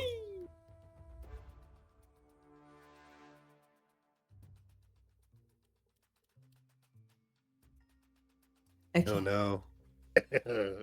Oh wow. Is Oh, dash no. 60? Yeah, it's That's double. double It would be speed. double. But I want to check out from this view because I was thinking my character thought there was that person there that they were targeting. And I wanted to see if they were still there and if they'd see if they would flee. So that's where I leave it. I can't wait for after this battle if we survive. All right, broth.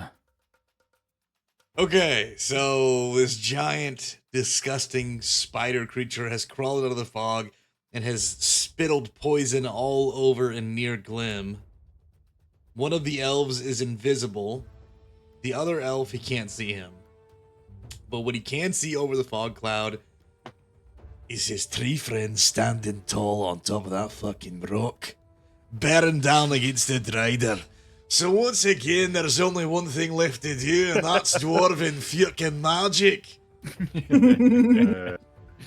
So again, Broth, in sheer determination to stand by his partner, pulls energy downward and like an uppercut fist again to flex his runes and his muscles one more time, and then unleashes another sorcerer's burst with a hand extended flat palm with energy balling up with cold magic directly at this Actually, we're gonna change that to fire. We're gonna change that upon knowing that it's a Drider this time. We're gonna change that to fire magic. Um, and he is going to unleash it directly at this Drider in hopes to kind of emit some light and give it a chance to like rear back or something or do some damage. So here we go. Dwarven magic. And the flames kind of like just emit same thing. A ball of fire and a beam launches directly at this Drider.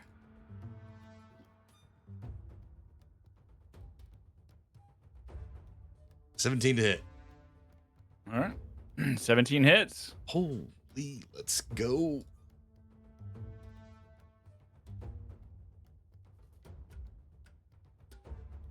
Oh, this is huge. Okay, so upon pop-up.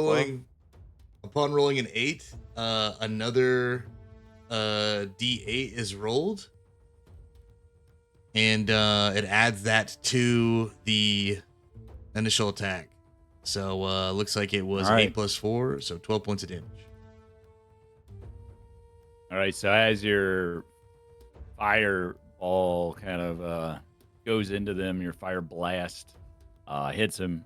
You see kind of light the part of the Drider on fire, and the Drider reels back in obvious pain, and you see it's barely standing up still.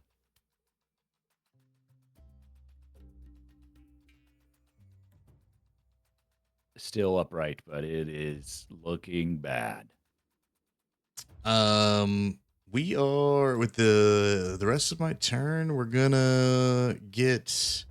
What is this circle in front of me? Is this something?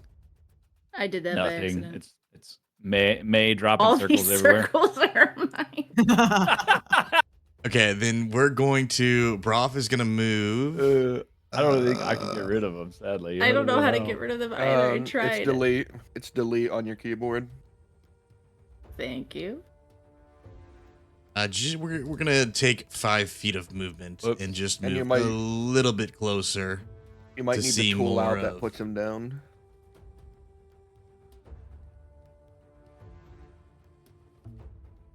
See more of what's going on, so we can get a view of this other elf as well. And that is gonna be Broth's turn. All right.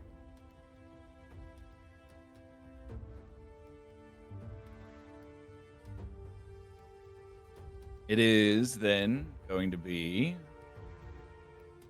this other mage's turn. The one that went behind the rock, it saw his other friend disappear, and it saw it sees the spider not doing good. So it's gonna go ahead and cast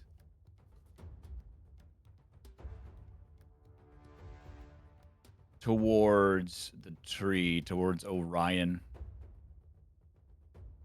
And it does Arcane Burst. And we're going to What the roll at disadvantage. Oops, rolled at advantage. Wrong one.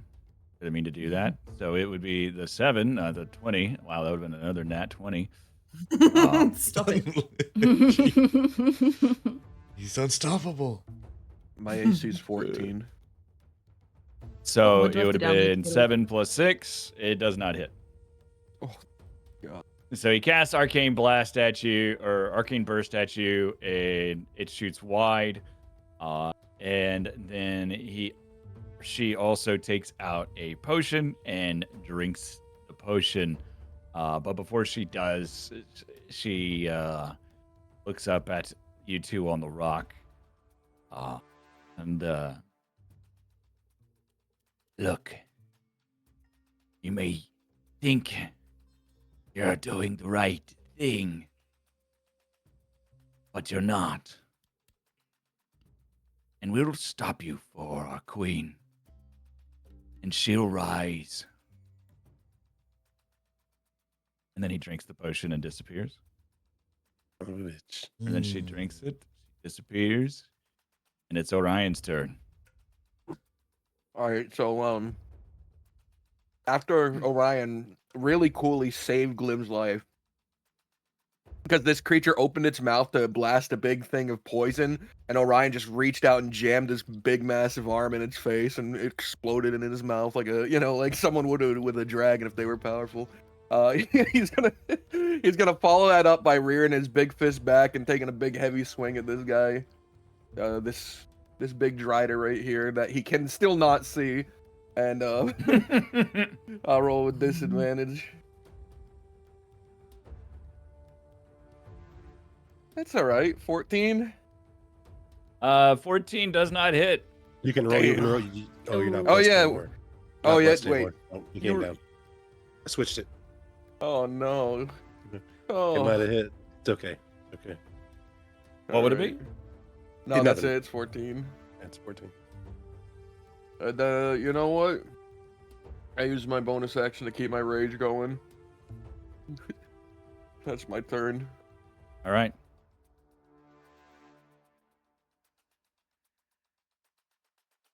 You hear a little bit of shuffling in the trees behind you, but that is Uh-oh. it. Now it's Glim's turn. Glim is going to peek out from the crotch of Orion, and he is going to step forward to now be accurately located where he is located. And he's going to reach out and grab one of the tendrils or legs of this spider creature that he's never seen before, because I rolled a 4 on the history check. And he is going to, first of all, I'm going to be using what's called Fury of the Small. Now we can't link it because this is the goblin doesn't exist in this software we're using. But goblins have a racial ability called Fury of the Small. It's a racial trait. It allows them to do extra damage to an attack or a spell once per turn to a creature that's larger than me. Okay, I get to add the damage, which is my proficiency bonus. Okay, so it's basically just a +2 to damage on this creature, and I'm going to cast Inflict Wounds. Ooh. So he reaches out with his hand, grabs the creature, and he's going to inflict Holy Light of Palar wounds on the leg of the giant creature in front of him. And that is this button here. Bam. Okay. Constitution saving throw, DC 15.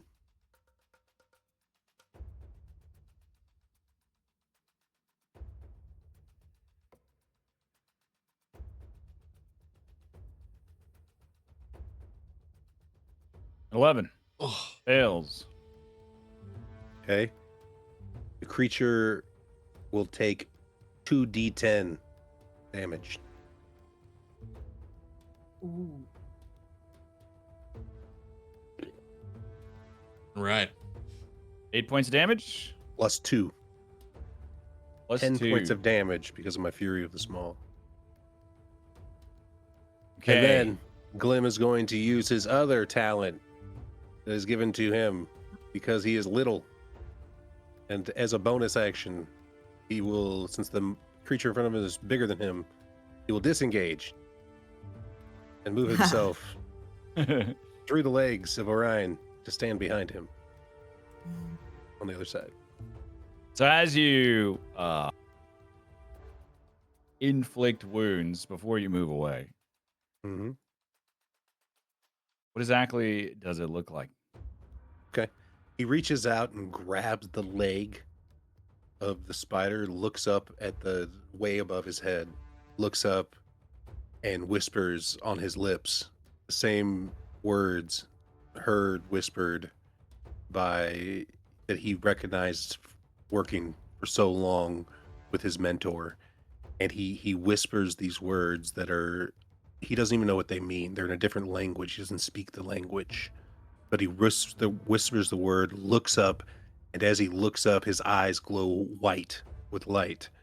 As the light goes from his eyes, through his body, out his hand, and through the coin in his palm, and seeps into the skin, almost like a spider web of, varicose veins creeping up the spider's leg until it reaches its heart.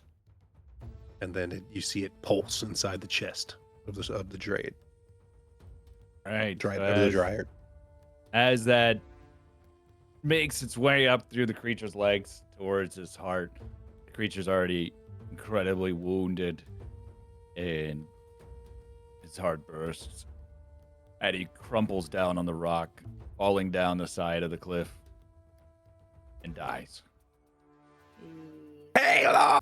Woo! Go Glim. From down to destroyer. You guys got a lot to learn.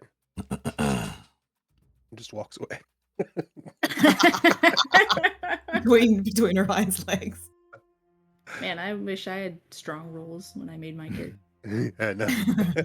And the fog clears from in front of May. The creature is dead, and the two mages are nowhere to be seen. And it might be a moment of peace. And combat ends.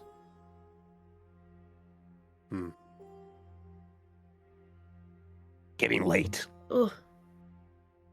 Can you Sorry, I'm delete late. I your had about circle of 8 turns in front of me. 8.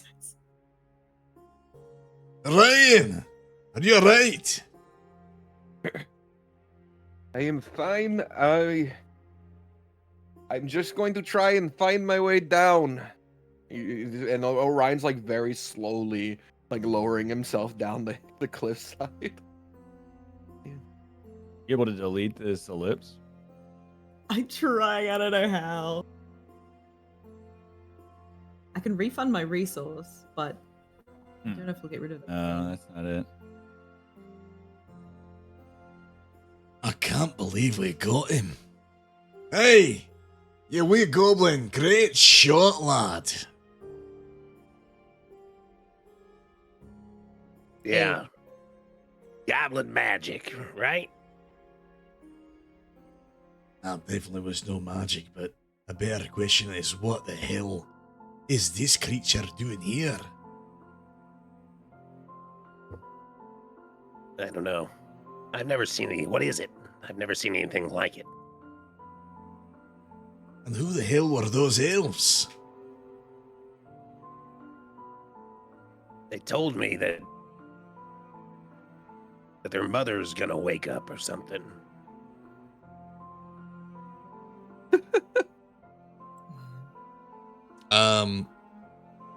Very curious about this creature and any magical properties. Brof's gonna begin inspecting the Drider, checking it for loot or any obscurities or anything that stands out.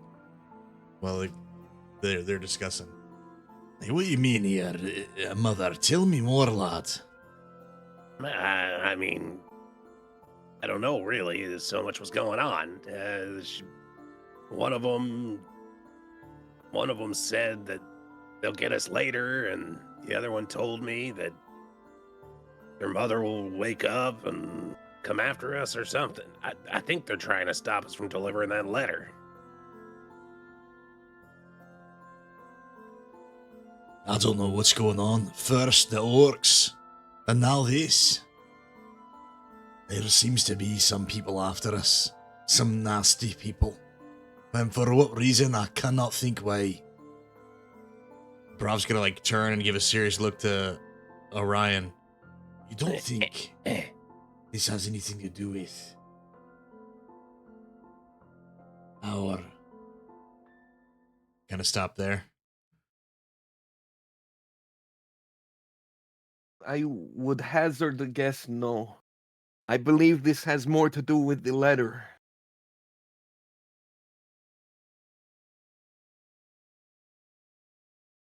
Hmm. Where are the other two? Not These sure. maniacs are gonna get us all killed. Thicket, where are we? What have we gotten ourselves into? I don't fucking know. I think they're crazy. You see the size of that spider? I think we should have ran when we had the chance. If Thika looks around, I mean, like I know OOC, we can't see any any of the bad guys, but Thika's Mhm. gonna look around and try and use like her perception to like hear any like footsteps or footprints or anything like that with her like ranger skills of where they if they went a certain way. Y'all would have heard them, like I said, you kind of heard movement, and it would have been towards like into the trees, kind of in between the trail and the river is where you heard the movement, but you haven't heard anything in a bit. I think the coast is clear. We can just go back over to them and pretend we were just preparing for them to try and make an escape from the other direction. Alright, you lead and I'll follow. If the coast is clear, everything should be fine. It's How'd fine. you do that, Gooch? How'd you do that? Slash me. The creature's definitely dead. There's really not much on the creature itself. It is, you can tell it's kind of like a basic soldier of sorts, even though it's a monstrosity. It is not exactly wearing great armor or anything like that. It's just a massive, part spider, part drow.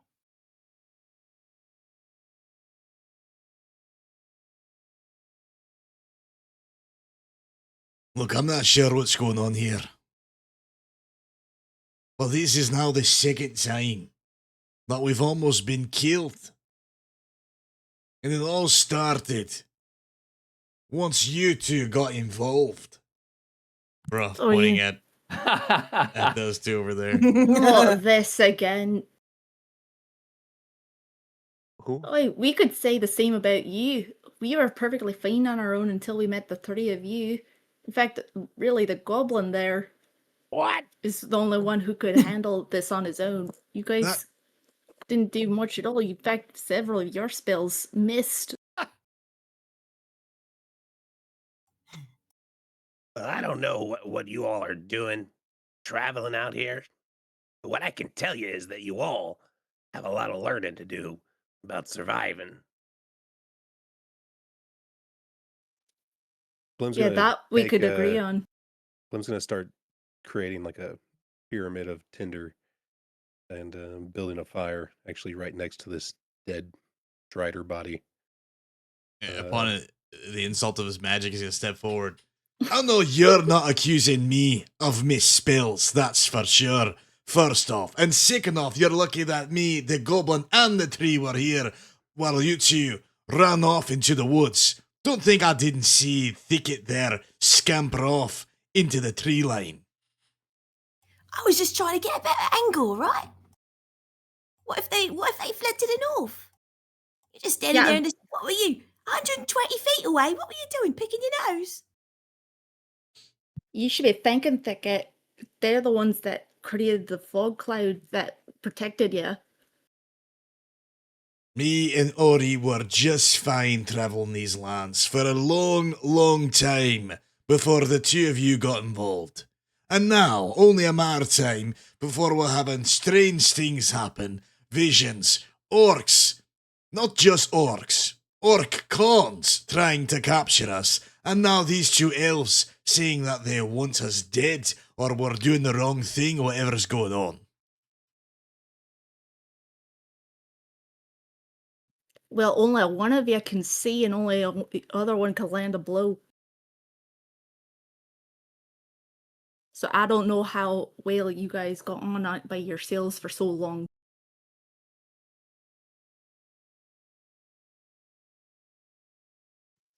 Mic drop.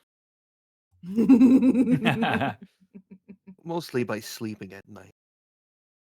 Glimpse has started a small fire and has laid against the cliff wall with his head balanced up as using a rock for a pillow. and his helmet slides down over his eyes. Y'all might consider resting a little bit. It's getting late. You really I'm gonna not sleep resting next to me? here. You building a fire next to this large creature in this place attract all kind of manner of attention.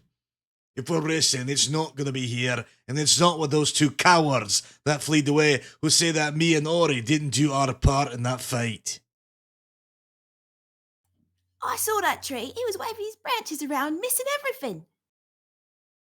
I broke several of her ribs.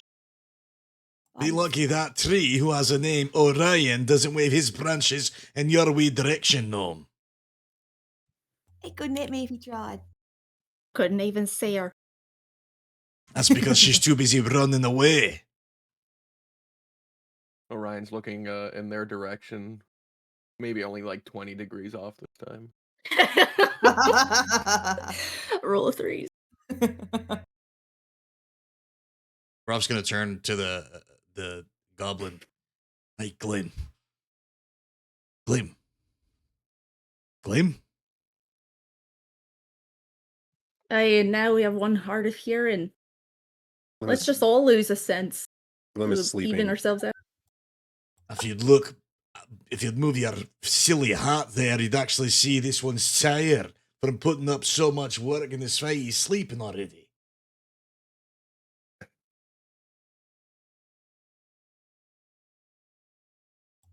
Thicket picks up a little pebble and then throws it at his helmet.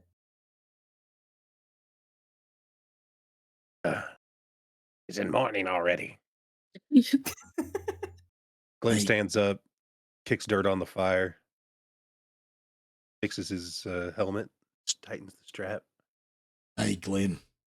Rob's going to put like a hand on his shoulder. You've done a good job, lad. We're lucky to have you with us. We need to get out of here and take this letter far. If you're tired and you want the rest, let's at least do it away from whatever this is. I don't want its blood or poison oozing on you when you're trying to sleep.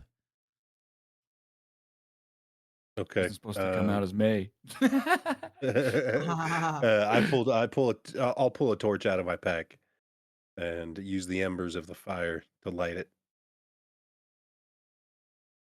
Well, then maybe we can save the bickering for another time and get to moving. Stay next to me, Orion. I can see perfectly fine. Stand next to that open flame, Orion. Contrary to popular belief, I'm not actually that flammable. The living tree. Can you Not like prove it's it? dead. Orion will just grab the top of the torch and take however much fire damage that deals. Hurry, oh! What are you doing? He's proving a point. He needs to.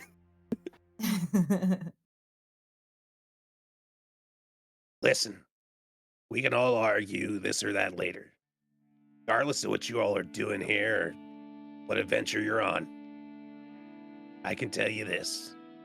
People of the South, the humans, are very wealthy. If we deliver them this news and this ring, they might reward you or help you do whatever it is you're trying to. Hey, But lad.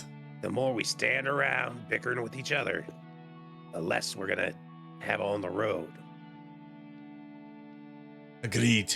You think you can chop a piece of that there creature off to show proof that we defeated that thing? I don't have a blade. Does anyone have a blade? I will do what I can. I'm going to just grab this fucking thing's head. And just I've got. Hold on, lads. Christ.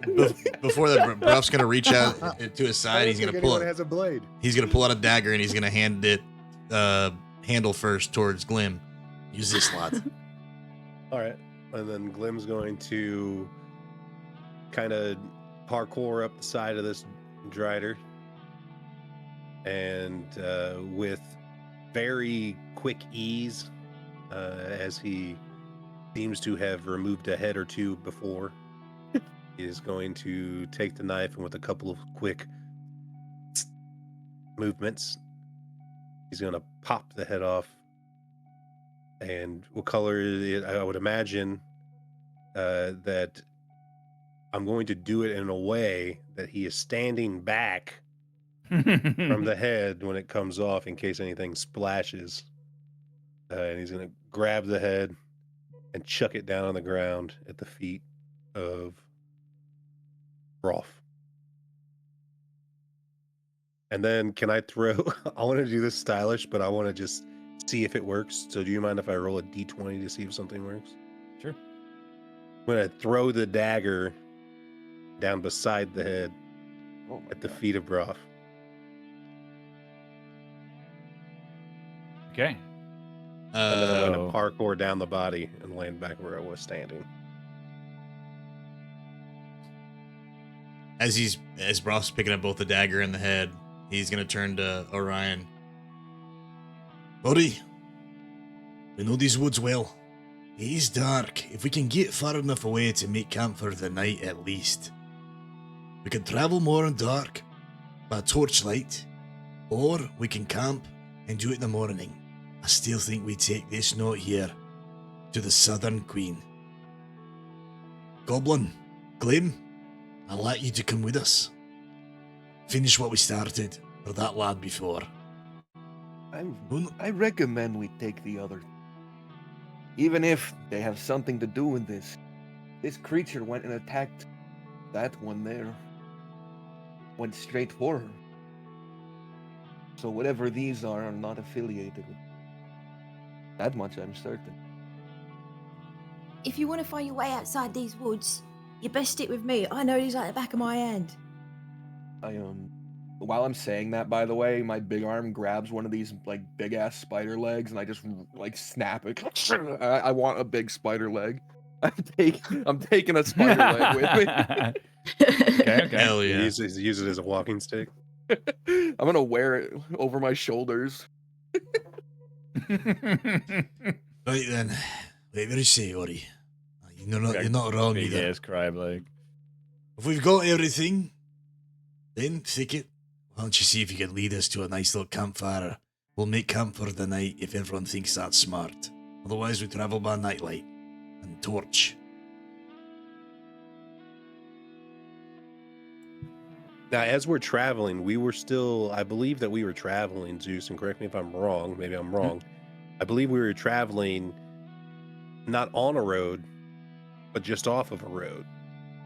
Correct. Y'all are moving a little bit off the main beaten path, but kind of close to it.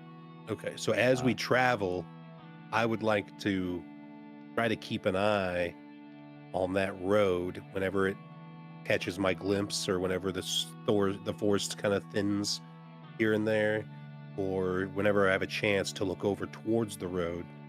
I'd like to keep an eye on it as we travel throughout the night looking for a campsite. Okay. Just to see anything. I'm mainly looking for large carriages, caravans, things like that. All right. So y'all are starting to travel down the road or leaving this site. Yes. Do Okay. we want to camp for the night? I don't know if that was ever established in character. Are we camping for the night, or are we traveling by nighttime? I think I think we'll travel until we find somewhere safe to rest. Ori? Okay. So y'all start to travel down the road. It was only just getting dark, like when y'all encountered. So it's not like in the dead of night yet. It is still early evening. And you travel maybe another mile or two, and you begin to see potentially the faint glow of a small village. Do we want to make camp outside of the village? Or do you guys need beds and stuff? Well, I wouldn't mind a place to sleep. It's normally easier for me not to enter towns. People tend to get scared of a construct like me. I'm sure the spider leg will win him over. Orion like sort of grabs either side of the spider leg as if he's trying to keep it away from them now that it's been called into attention. Like as if this is something that's for him. Listen, those things were after us. We don't know what else could be after us. If we sleep outside of town and go scout the town in the morning. I trust the wee ones with my life. Let's stick with their plan and sleep outside the town. Aye, Ori and I haven't had much luck or good fortune going into town if we can avoid it. The last time I went into a town, I was put into a situation where I was killed and revived and killed and revived and then on a transport. You're not Okay. wrong, lad. So, is there a place nearby that looks like a campsite? I mean, I would imagine if we're just outside of a town, there's probably some places that look like campsites that have been used before. Yeah, I mean, y'all could easily set up camp in a small little clearing of the woods or something. Absolutely. As we set up camp, I'd like to collect any draw or fine pieces of, herbs and just plant material. And I'm going to start kind of just making something, tying the straw together. And you see him over there just kind of tinkering away with something in his hands as he settles down next to the fire, laying down.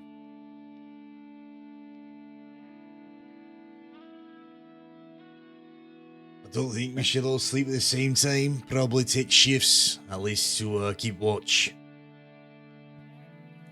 You could take the first watch. Well, I'm not leaving you alone to do it.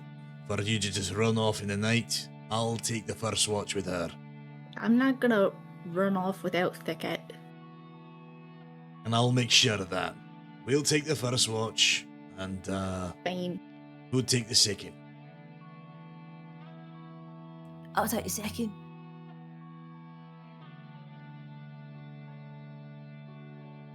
Yeah, does Orion need sleep? Do you have to sleep, Orion? I deactivate for a time. I'll take the second watch with her. Right. And I will Alright. cover the last one by myself. How do we not know if the tree was gonna run off? You'd hear him. That's fair. Also, that's the last one is the only one where the sun will be rising. The only one where I will be able to see. Oh yeah, that makes sense. Alright, Dorif, where we go for this? Right Alright, so here. Yeah, y'all got a little spot inside the woods, just off the beaten trail and a little bit outside of the village, so you don't think, you feel comfortable nobody would just stumble upon y'all, even if you did make a small little fire or whatever to try to keep through the night. And you each pull different shifts, right? And I guess we can take a break here, a 10-minute break in the middle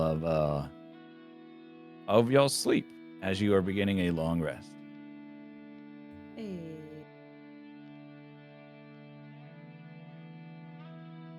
All right. You said 10 minutes? Yep. Let's take a 10-minute break, and then we will return at about 23 after. Okay. Thank you.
Right? Is everybody back? Yeah. I'm here. Yes. Yes. I saw Gooch light up, but I didn't hear anything. Sorry, I was muted. I'm back. All right. Welcome back. All right. So y'all are sleeping in just in the nook of a forest just outside of town, and day begins to break. Can I take a long rest here? Yes, everybody can take a long rest. All right. Don't know how it's on your character sheet. Top right looks like a little tent. This is New Day. New day. Yes. Day 2.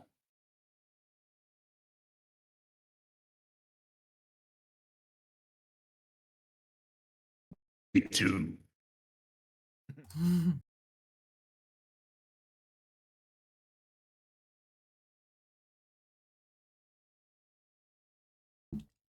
As I wake, Glim will walk over to Orion, and he's going to wake up approximately 37 seconds before Orion. Long enough for him to stand up, walk over to Orion, and place on Orion's chest where he is. Does Orion lay down when he sleeps? No, I've always imagined he sort of just stands, but the eye, like the blue orb in the middle of his head, is just like dim, like it's Perfect. just a sphere.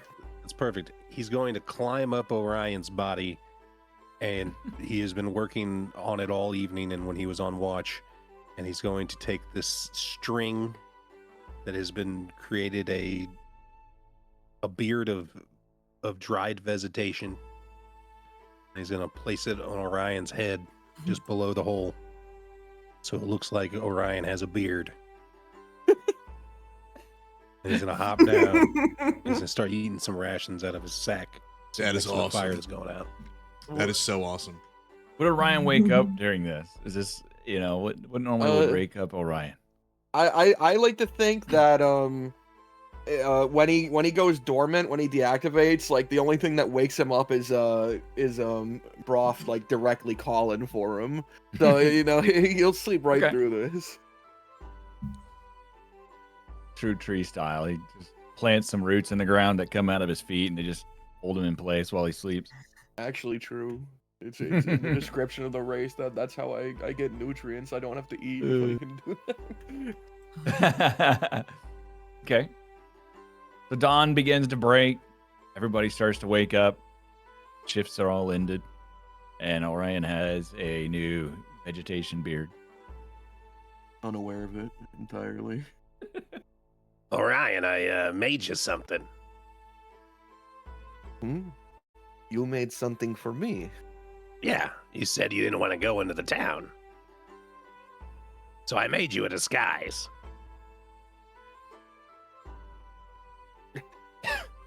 I almost spit my drink out. The expressionless face is just staring at Glim. I already gave it to you. I am in disguise. Yeah, I made you a beard.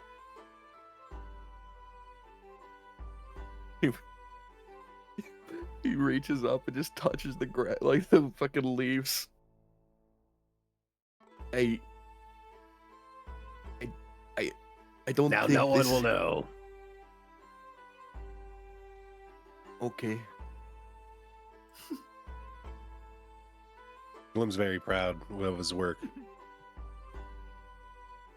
Morning, everyone. Oh, who's that? Where did Orion go?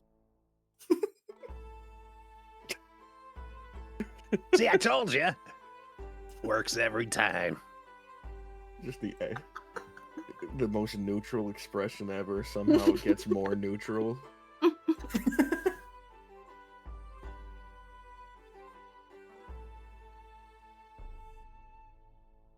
So then we're going in.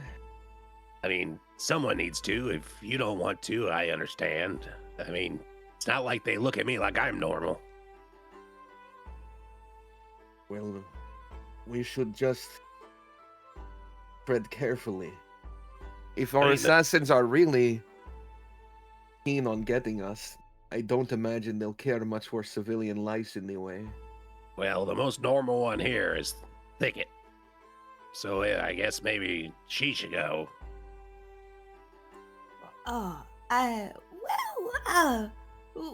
Which town is this, by the way, Zeus? So this is a town that you would not really know. It's just a very small village that, unless you were on purpose coming here, you probably wouldn't have noticed it off the side. Absolutely, I can absolutely go in there. Not a problem at all. I'll lead the way. You stand back, and I'll tell you if it's clear. Maybe just scout it. Don't go into the village, just take a look, see what's in there. I'm 3'3". Is there walls? Looks like a village. More than. Well, it's just loaded. Ori! Ori, the hell's all on your face, lad? I made him a disguise. Oh, careful, guys. There's a suspicious hag in the village. Don't She's trust her. really normal and fine. she's evil. She's got an evil glare about her. She's Rough just leg. stupid because she's used to talking to all the cute little kids. Hold and on. making Hey, there's a them happy. church. Hey, there's a church. Broth rushes over upon seeing Hold on, let me get all y'all on this the map. leaves on Ori's face, and he's just like jump up, like legs wrap around him, and like grab his face, like just full body, like attach himself to him, legs wrapped around Ori, and then his hands on Ori's face. What in God's name have I done to you, tree? And all of that motion causes Ori to budge not at all. He's entirely fine with Almost as it's happened before. Yeah, You one- really one ti- think? One time a squirrel got stuck in the cavity in his eye. Brings back memories, don't it? Who did this here? What is this on his face? My tree. I thought It's, he grew it. A gift to help me blend into town. Hey, it's like you just got strawberry all over your. Do you like it? I cannot see it. Do you not like it? Does it look bad? I don't know if it will work, Ori. I like how he's like, I'm not sure if it's gonna work or not. It might, but I'm just not sure. Well, it's worth a try. It can't be any worse than normal for us, can it?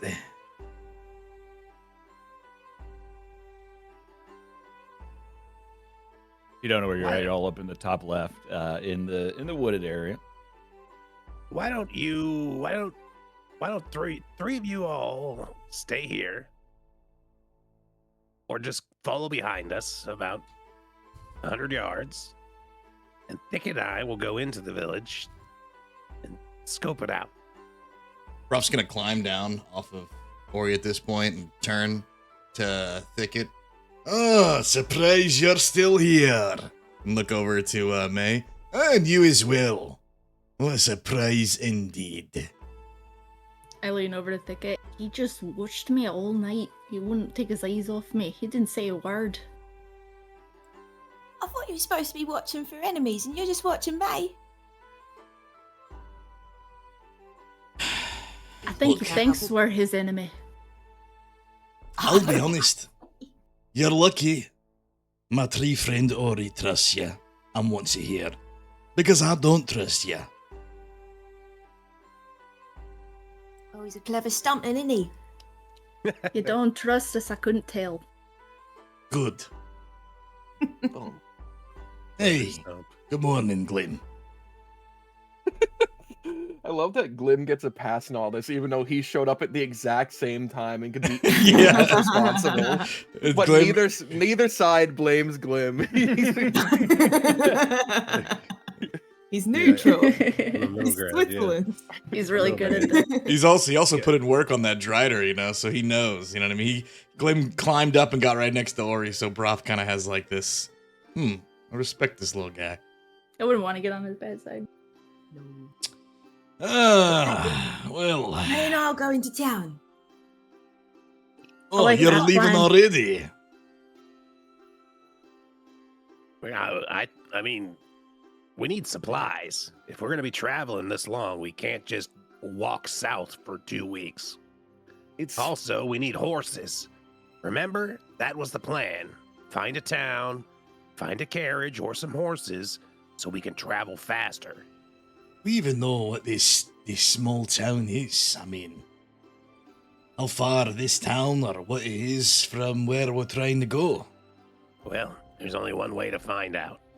I say we all go. I'll just be stealth. I'm quite quiet when I need to be. I'm gonna roll a It- stealth. I'm gonna roll a stealth. Yeah. Can I roll? Hold with on. disadvantage? This one needs like you're rolling a stealth. Yeah. Aye. I feel this is a really important roll for you, right? Oh yeah. Yeah, this is a really important stealth roll. Let's just go over here real quick. Yeah. Look, This activates for y'all. Wherever my tree friend Ori goes, I go, and that's final. So if he's going in, I'm going in as well. Wait, where are we going? What? Whoa. Oh, Time what skipping Did everywhere. it not bring y'all to it? a dream. We're back. Oh, We're no, going back not like again. one page at a time. Why is it like- doing that? I clicked activate on something else. I should have. I am seeing everything we have ever There done. we go. Oh, it's Gleam's discreet. Oh, wait a minute. Uh-oh. Big moment here. Big moment. Big roll. Big roll. And May the light guide you. I'm going to cast guidance on Orion. oh my What god. did I call this box? Where did I put it? Like roll of determination or something like that, or Creative consequence. creative creative consequence. Oh my god. Let's go! Oh, The right. stealthiest tree ever! They were both The crits, greatest bro. disguise ever! Dude, the D4. He just needs to stand still. You got a D4 on the Unbelievable. D4 also. In the background of every scene, there's a tree. With a That is Oh, fucking wow. fantastic. Unbelievable. A bearded tree on every He's scene. incredibly stealthy I moving never thought. Wait a minute, where did he go? because everybody looks at him and thinks he's just a tree. I never thought this was possible. Wait, he left without us? Come on, we gotta go. Double dash. Like, I'm just looking at the map, and like, if you went to go talk to the old hag in the bushes outside, there would just be a tree now. There'd be like, Wait, hold on. Before everybody leaves for a second, what's our plan here? Do we have a plan? Oh, they're gone. All right. Well, I mean, we're going to go Ori. into town. Ori. and- Oh, no, he's gone too. Wait for me. I'm going to go into town. And then first thing I'm going to do is I'm going to go into the town. Can I see Orion at all while he's stealth?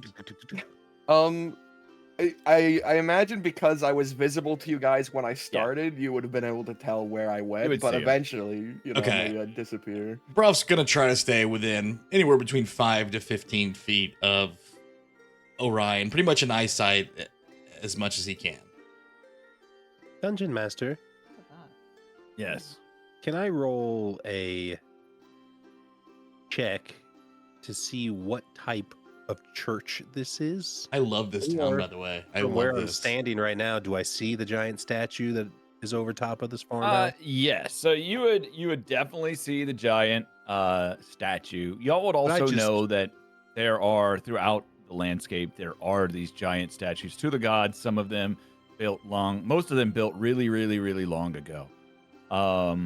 This is you would as y'all kind of enter the town. The town's very small. It's village. It's a village. It's really quaint and quiet. It's got a few farm fields about.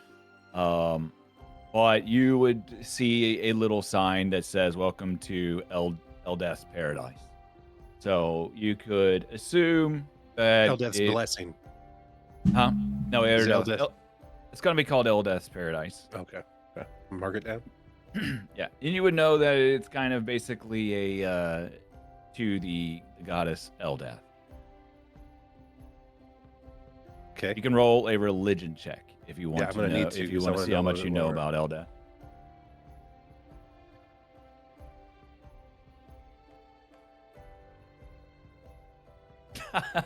Okay, so you know a decent amount about Eldath, actually. Surprisingly, it was one of the books you picked up and read at some point in your history while you were moving with the. Sure, the other clerics probably talked about it. Yeah, with the other clerics. Eldath is a known as like the Green Goddess. She is the mother guardian of groves and is kind of the mother of waters, the very peaceful waters, lake spirits, things like that.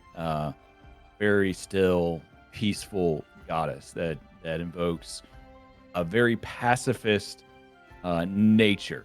A lot of times, those that seek Eldath seek Eldath because they've had a violent past, and Eldath kind of gives them a pacifist future, a future dedicated to peace. So, this little village is not one that really is preyed upon at all. It's mostly untouched by outsiders. People don't really come to mess with Eldath's paradise due to the nature of knowing that just because these people are pacifist and are peaceful does not mean they do not know how to be violent. They probably have been violent plenty in the past. And so the village itself kind of has that theme about it based upon Eldath. Their Okay. domains are like life, nature, and peace. Oh, life, nature, and peace. Yes, but So peace more than really anything. Our big tree doesn't need to hide. Maybe they would love him. Maybe. Or maybe they're lying and these people are all really evil. Okay, so we got to be careful here. I think the first thing that Glim would do, regardless of what everyone else wants to do, is he's going to stay on task, on the task at hand. Mhm. And he's going to start looking around the town for a stable or, I believe, carriagery is the word for a place that makes carriages. I just made that up, but it sounds right. As y'all are kind of coming into the town and walking in, you're definitely getting looks from some of the local village folk that are kind of looking at you. The kids in the village are like, oh, look at that. What are those people? Who are those? Maybe a little bit of timidness, a little bit of fear, but mostly just like people pointing and looking at you as you are outsiders.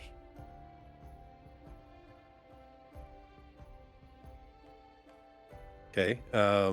If you're looking for a carriage place or anything like that, you would not really see anything. Right. Okay. Not guess not upon first glance. Do I see the temple as You I would- approach the? Yeah, it's a very small town. The temple kind of is the main focus of the town. You can kind of see it's kind of built around the temple and such. You'd see a temple. You'd see what looks to be maybe like a small little tavern or bar. There would be in the middle of town an herbalist shop that y'all would kind of see. And then just some smaller houses and other buildings about. But not too much of note. I mean, I don't know what everyone else would do, but I would kind of just continue to lead us towards the temple to see if there's any clergy there. Where are we going? What are we doing? Just to be able to introduce ourselves and like not enter the town and be walking around without talking to someone of some sort of leadership, even if it's like a spiritual leader, you know? Ruff's just gonna be kind of like falling behind, keeping an eye on Ori, and being like, "What's the plan here? What are we doing Ryan's here?" flying on rooftops. no, I'm hiding in the alleyways. I'm peering around the corner every now and then. Have you all ever seen where you're at like a place that's like relatively fancy? It's not like super fancy, but everything's pretty clean. But there's that guy that works there that looks like he's just doing his job like he does every day, and he's a little dirty. But like he doesn't like everybody else. Like he's not embarrassed by being dirty. He's just kind of going about his business, even though everyone else is very clean and put together. That's what Glim looks like right now. Like, you know, coming into town after a battle, being covered in blood and gore, is very normal to him. So he'll just kind of just trudge straight up to the doors of the temple, and he's gonna knock lightly on the exterior door. Hey, we came here for supplies and to find out how far away we are from the castle. This is our first step here. We'll talk to whoever runs this temple. They'll be able to help us. Trust me. All right. Put a little light. You know, go with the light. I'll be honest with you, Glim. The way you look right now, I wouldn't trust you as a goblin if you ask me, so maybe I should do the talking here. If you wish. Okay, so you- Maples stick it aside for a second to quickly devise a plan. Thicket, which plan are we going with? I mean, these people look like they could do with a bit of entertainment. You know, it's a small village, quite boring, just farming lifestyle. So, manager talent. Manager talent, got it. I think it gives a nod, and they kind of, I guess, head in towards the square. Oh, there you are. We couldn't find you for a second. We're gonna talk to this whoever's running this temple, see if there's a cleric in. From there, we'll try to find if there's a place around here we can procure some horses. Okay, so as y'all What? kind of knocked already, the door kind of starts to open. You can go ahead and continue talking. So we're just gonna look for supplies. So if anyone wants anything, let us know. Don't go too far. Don't go too far indeed. Oh, hello there. And a Hey. gentleman kind of dressed nicely in a clerical garb of sorts, but a little bit more like a local villager, but cross between a local villager and a cleric. And he opens the door and, hello. May the Oh, light my- shine on you. Paylor's blessings. Right. Baylor's blessings and all that. As you say that, he kind of looks down at your tabard and he gives a slight nod. Yes. I'm wondering if you could help us out. We're looking for a wee bit of information. We got a bit lost on our travels and not sure exactly where we are. You found Eldath's paradise. Not too many people find it. But we're just a sweet, quaint village of people that are devoted to Eldath to keep this site. And he kind of motions towards the gigantic statue, the memorial. We're dedicated to ensure that it stays restored. I see. Quite the statue indeed. Any magic you have in this town here by chance? He looks at you odd, like, magic. What do you mean? Well, I don't know, just wondering if this town is got any magic or in the libraries or tombs or magical properties or magical artifacts, things of magic, things magical. He kind of like lowers his brow a little bit at you. Every town has a certain amount of magic. Why would you want ours? You see, we are traveling to learn about magic, and, got a little bit lost. Thought we would spend some time here, maybe gather a few supplies, get some directions, take in the sights of this beautiful town here, and, of course, take some time to learn about any magic you have there.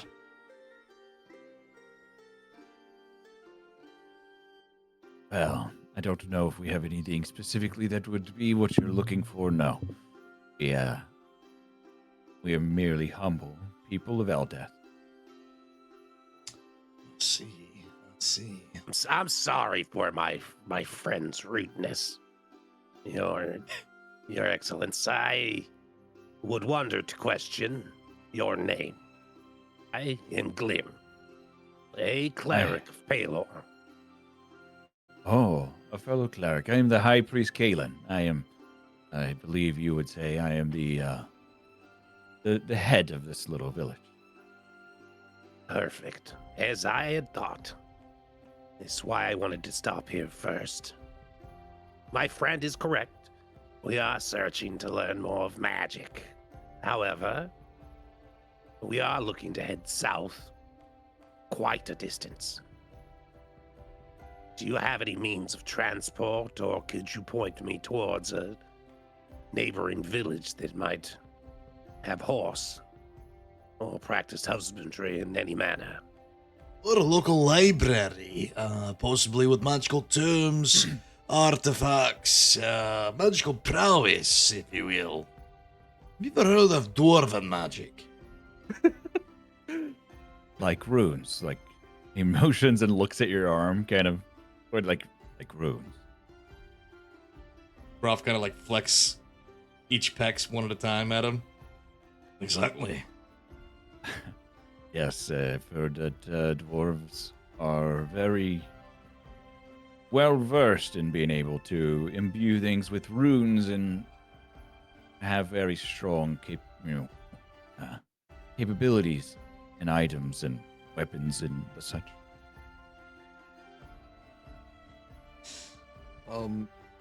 While that's happening, since Broth has positioned himself perfectly to be able to see down the alleyway where Orion is, Orion stands out. Orion at some point unearthed a bush and has been wearing it on his shoulders so that he looks more tree-like.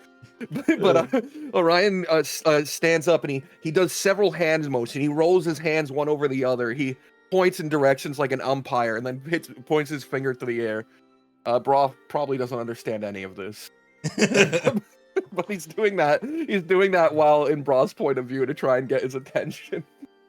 Upon seeing this, Broth's gonna kind of like do like a double take where he's like talking to this guy, he like looks over the corner of his eye, looks back, and then gives a sharp look, you know, just to like what the hell is going?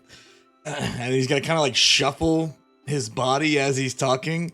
Anyway, so about that tomb there, kind of like a weird little shuffle, and kind of like to where his back is then on the side of the alleyway over here.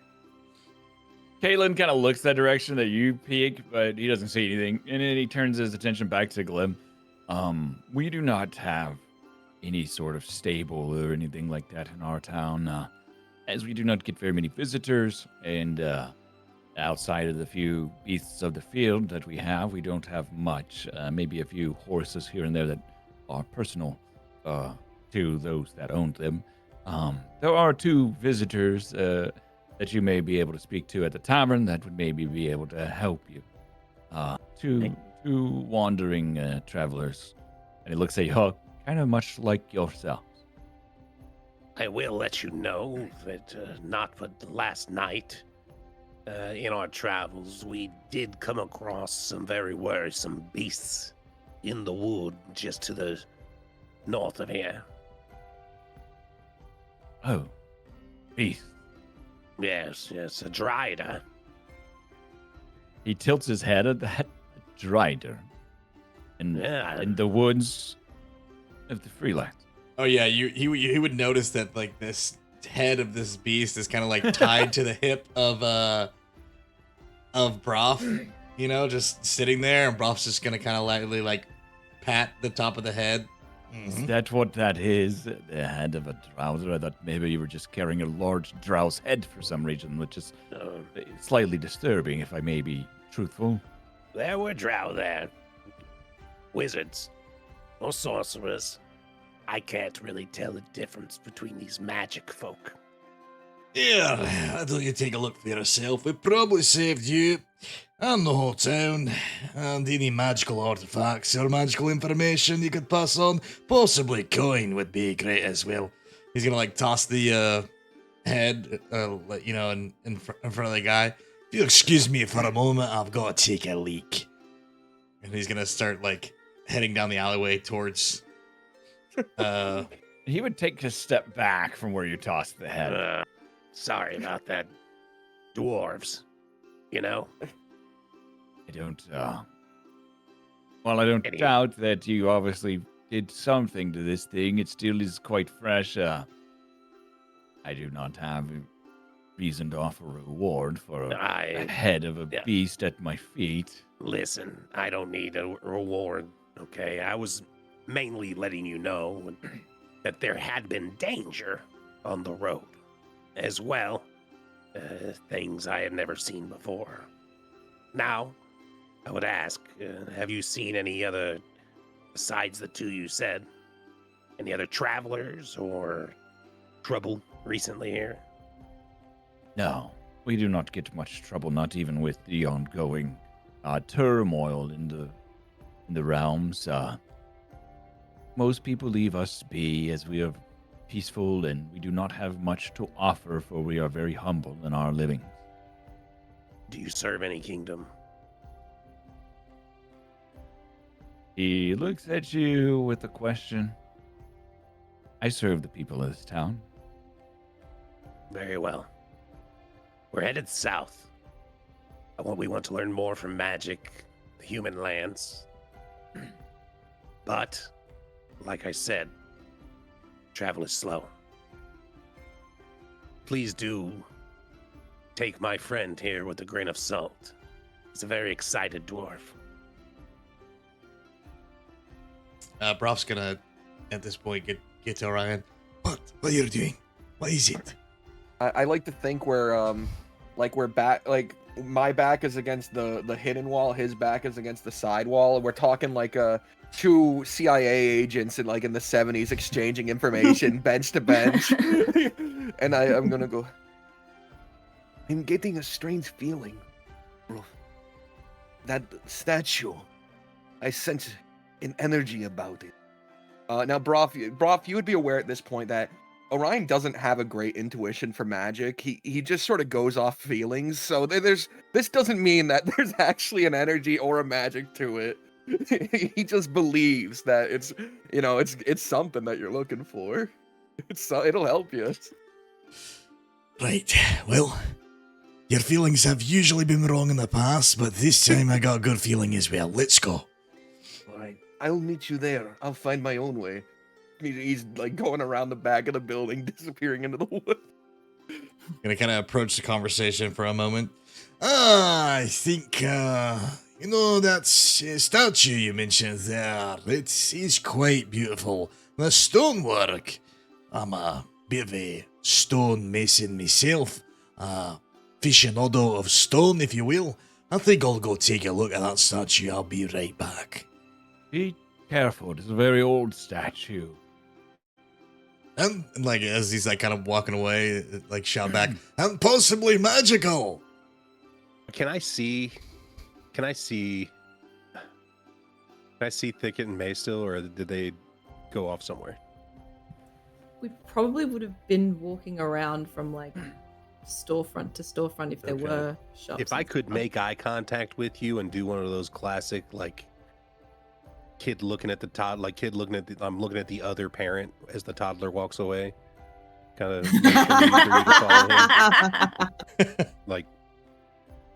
please, without saying anything. I look back at Glim and just look at where they're headed and shrug. Thicket puffs her fringe with a breath, just going. What was this guy's name again? I'm sorry, I didn't write it down. Kalen. It is Kaelem. Galen, it's been a pleasure meeting you. I want to reassure you we mean no trouble for your town, and we'll leave post-haste. I'm gonna go speak with those visitors that you said at the tavern. Where might I find this tavern? The tavern is just down the road that you are coming in. If you pass the most of the village, it's towards the end with the windmill. May I leave a donation for the clergy? He looks down at the head that's still on the ground. Is that the donation? No, I'll take that. You might take that over to Mother Grimm. Mother Grimm? Yes. On your way to the tavern, there is a small building. An elderly lady of the village lives there, and she's an herbalist. Perhaps she can make some use of whatever remains of that creature. If it is truly a drowder's head, then the teeth are incredibly poisonous, and I'm surprised your friend did not stab himself with it. Oh, well, I appreciate that. I'll leave you this. And I'm gonna reach into my coin purse and I'm gonna pull out a gold piece. And I'm gonna place it in his hand. May the light of Taylor bless you and yours and keep you safe here. And may Eldath's peace fill your heart. And as you hand him the coin, he then reaches as well, grabs a scroll, and he hands you a scroll. Perhaps this magic will be good for your friend. Thank you. Peace be with you. And I'm going to just walk across the street. And that's what I'm going to do. I'm going to go this way. Because I'm going to head towards, what did he say her name was? Mother Graham is all he said. Mother Grimm. Let me write this down. I will give you the scroll. If I can't find the actual scroll itself.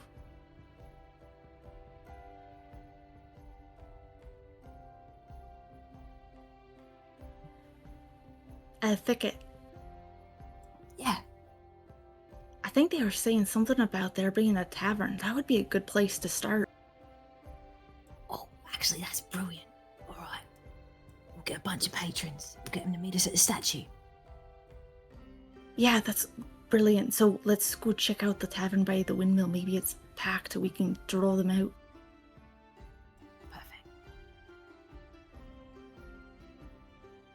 So May and Thicket are gonna head towards the tavern.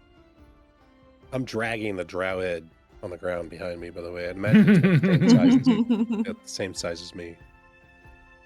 I'm careful with it, though. I don't want to get bit by it, even if it's dead.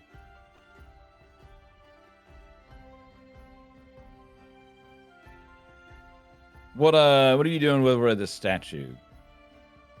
Broth.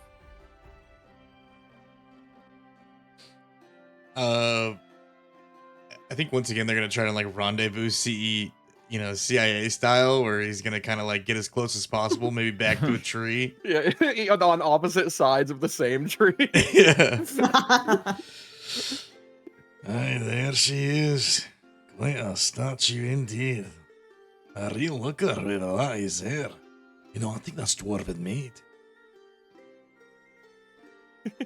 He looks at it for a moment. No, I believe that is a human.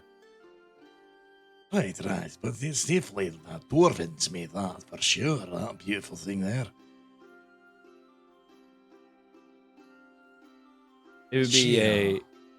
a very old statue as y'all are looking at it, but it's been very well maintained, with kind of a marble base underneath it. Marbleless, the statue is marble all the way through. A little bit of pieces broken off here and there, maybe a missing finger or two. But a large statue. The marble base, that's still stone, right? Yes. I'd like to make a history check with my stone cutting background to see if there's anything I know or recognize about this statue just from its stone alone. Okay. Who the fuck made this statue? Was it dwarven made? That's all this guy cares about. I'm unfolding what's going on here, and I'm not. Oh, it is dwarven made. You would not know whether it is or not, but it doesn't look necessarily like marble you've seen. Oh, it's definitely dwarven made for sure. Now that I get a look at it. Didn't matter what I said. That's fucking good. What do you think that is there, and what's she holding? It looks to be a torch of sorts. But go on then. Do your thing. Siphon the magic from it, or whatever the weaver's motioning for you. I don't know. Hey, look, we made a promise to each other here, right? We're gonna see the world in all of its magic. Even small towns like this could hold some secrets. I think I'm gonna scale the statue there. Oh my god, Oh, bro, you're gonna get murdered. no. And I'm gonna see if possibly there's some type of magical artifact, rune or something like that up top. Maybe even like a necklace or like a tiny gem in the eye. Possibly even that torch itself, lad. What do you think? In fact, maybe I don't even have to scale it. Maybe you could just toss me to the top like before. Oh, no. No. I don't. It looks fairly tall. I don't think I can throw that far. Well, there's only one way to find out, lad. What do you think? Well, if it's the only way, I am here to support your quest. Alright, let me make you a closer look first, just in case before. Give me a second here. I swear to God. Brof's just gonna kind of get real close to the statue, and I just want to see if there is anything that stands out, or anything that is potentially out of the ordinary about this statue, or of sorts. You would not really see anything out of the ordinary with it. It is what you can tell is it is very old. It is not anything new. It would have been here for years and years and years and years and years. Thousands of years. Thousands of years. Is it well kept? It is well kept and like they clean it and stuff, but it has, deterioration of age. But other than that, it has been well kept, and you can kind of see maybe even a little bit of restoration that's been done to it here and there. Okay.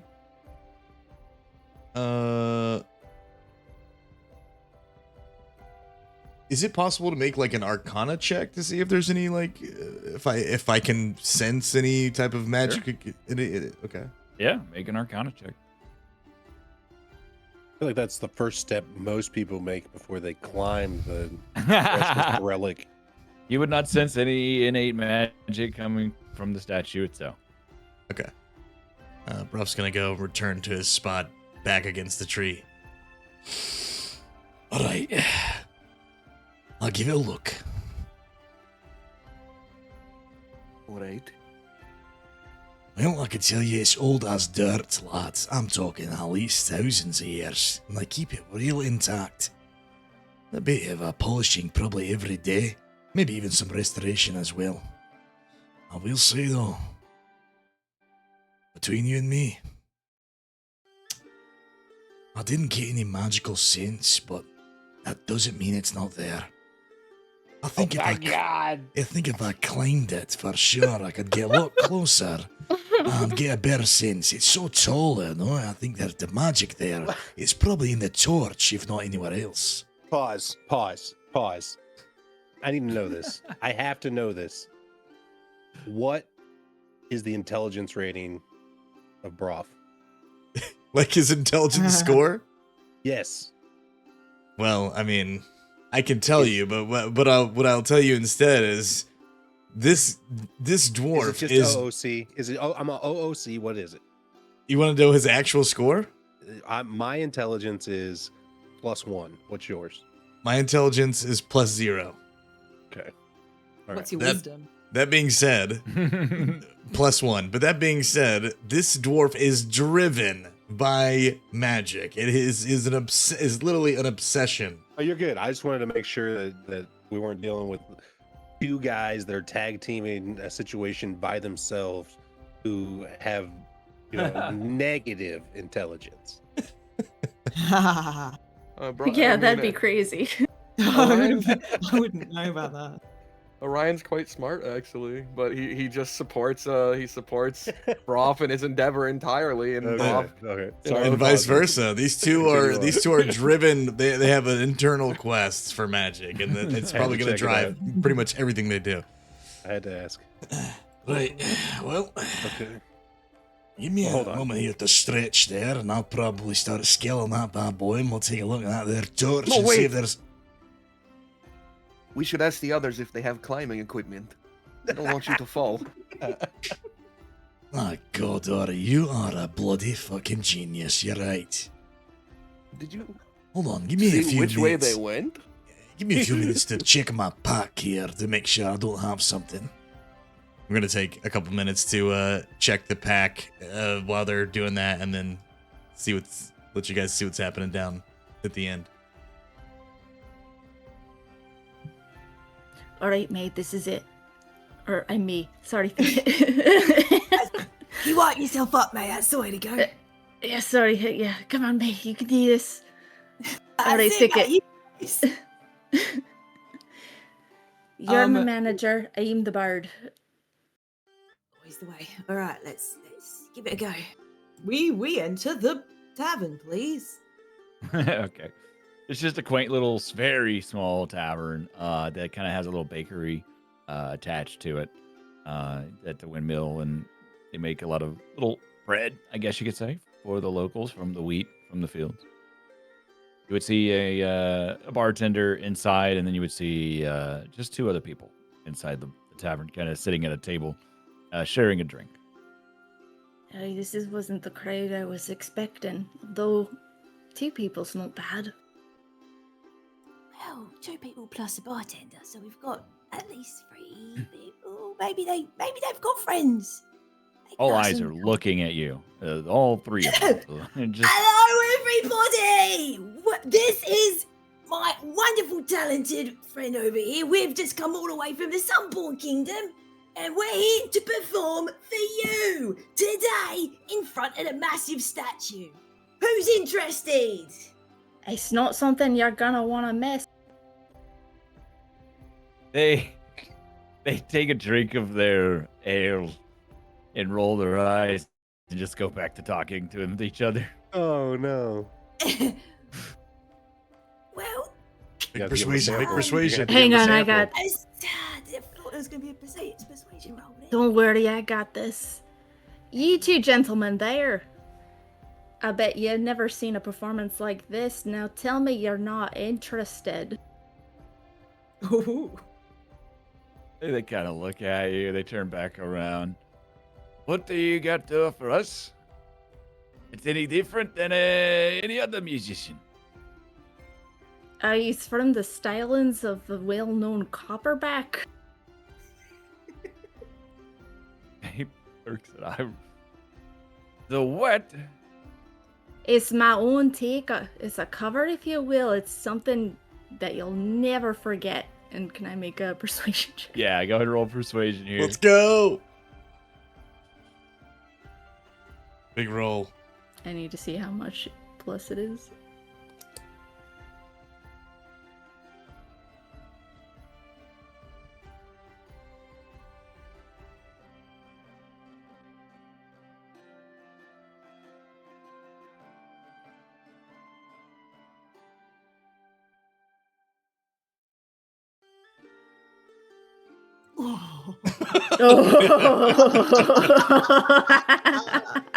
Your own song, you say?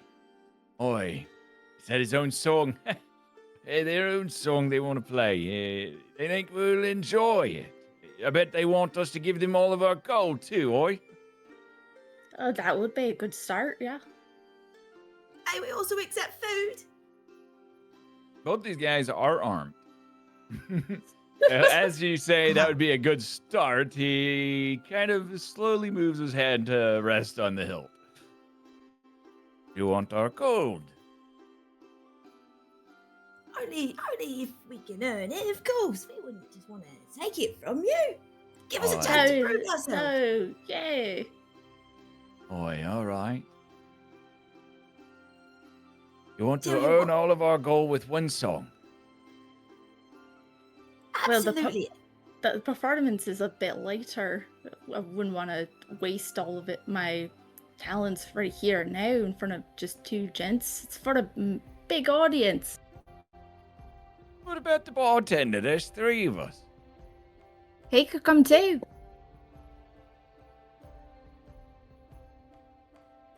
Oh, really found the smallest village possible, huh? Oh, on hard times. They just start laughing. They chuckle Guys, as they start slurp small. down some beer. Oh, of course they do. Hard times befall all of us. Oh, fine. Well, listen. And we'll tip you what's appropriate.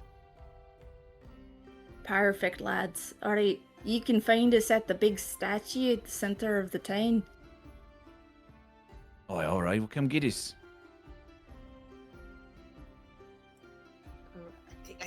We'll be there in 15 minutes, I reckon. 15, give us 15. And, if you don't like it, I'll buy you around.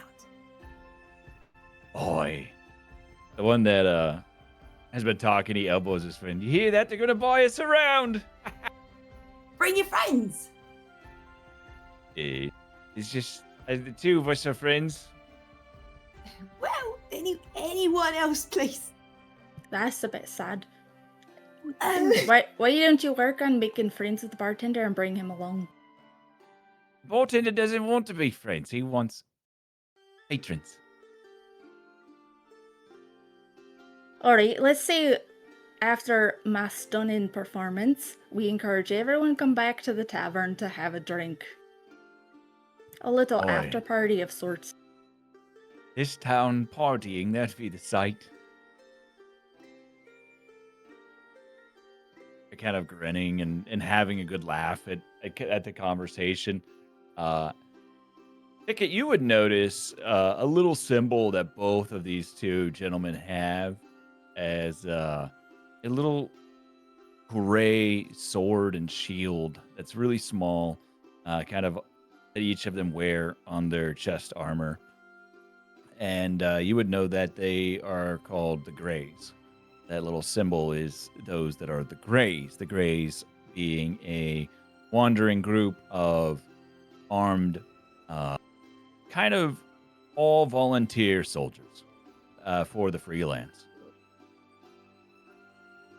Awesome.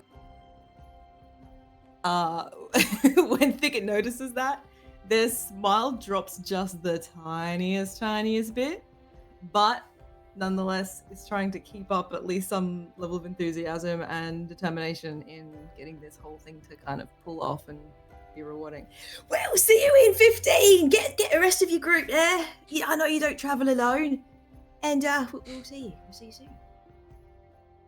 Free drinks. Enjoy yourselves, lads. And then May takes a whimsical little bow and winks at him, finger guns, and stumbles out the door. All right. These two kind of turn back around as y'all leave, and they start to enjoy their drink a little bit more. Finish off their drink so they can come to end. That went perfectly. You did amazing, mate. I was fucked there for a second. No, we had him right from the beginning. You know, they're volunteer soldiers, that lot. What does that mean? Well, we might have to make a quick escape if things go south. I see what you're cooking up. Alright. Well, stay on guard, keep watch as we do our little thing. Oi, Glim.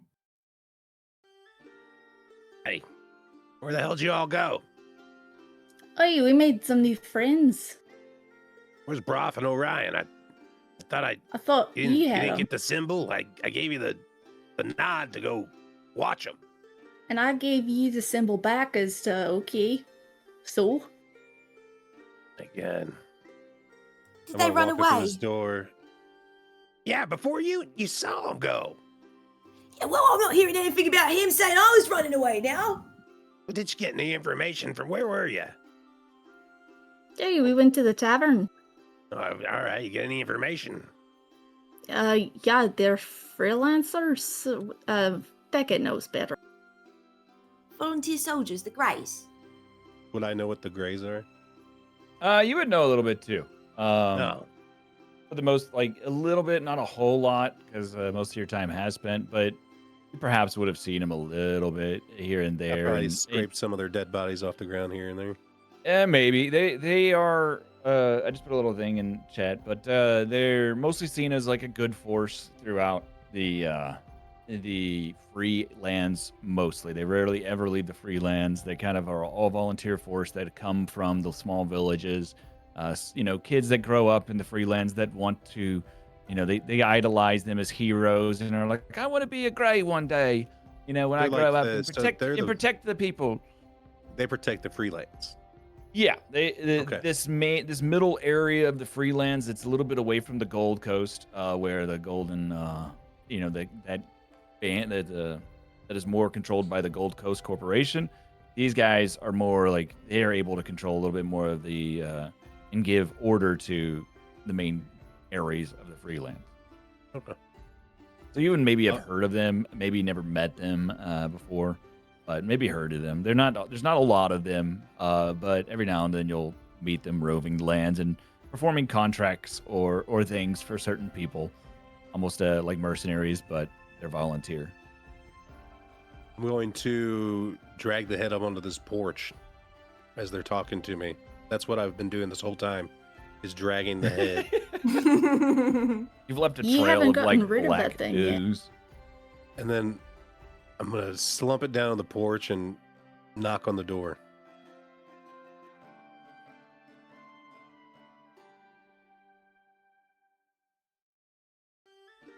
And you hear the creaking of the wood in a cane hitting the floorboards as she slowly kind of makes her way to the door and she opens the door. What can I do for you? Good evening. I was speaking with Kalen, and he said that you might have some use for this. The head of a drider. I slayed it last evening.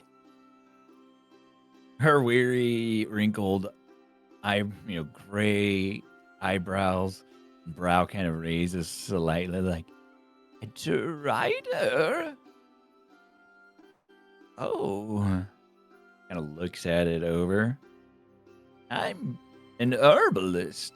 What do I do with a creature like that? Well, the teeth, they're quite potent. You mind them, or they could mind you in the ground. Oh, yes, poison, yes. How Yes. did you come across this creature without dying? Well, I tell you, I grabbed him by the arm, and I sent the light of Palor into his heart. I'm sure you did, little one. And she pats you on the head with her cane. I look up, grunt like disgruntled look on across his mouth. Anyway, Kalen said you might want this. You might be able to, I don't know, make it useful. And you're giving it to me? No, but I could trade. If you have anything useful for a traveler, I have quite the journey ahead of me. Oh, I have many things useful. I'm the local herbalist. I make all sorts of remedies and things for the people of this town and village. And I got a few customers that from outside of this village that come to see me. Well, do you have anything that extra? Maybe you made a big batch of something and someone only bought half, or you got someone who didn't pick up an order. Well, Sadie, the most extra thing I could give you is a little bit of wisdom.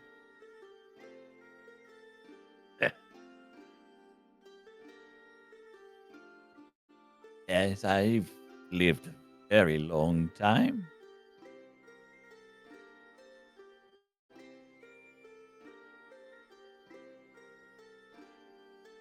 Hey.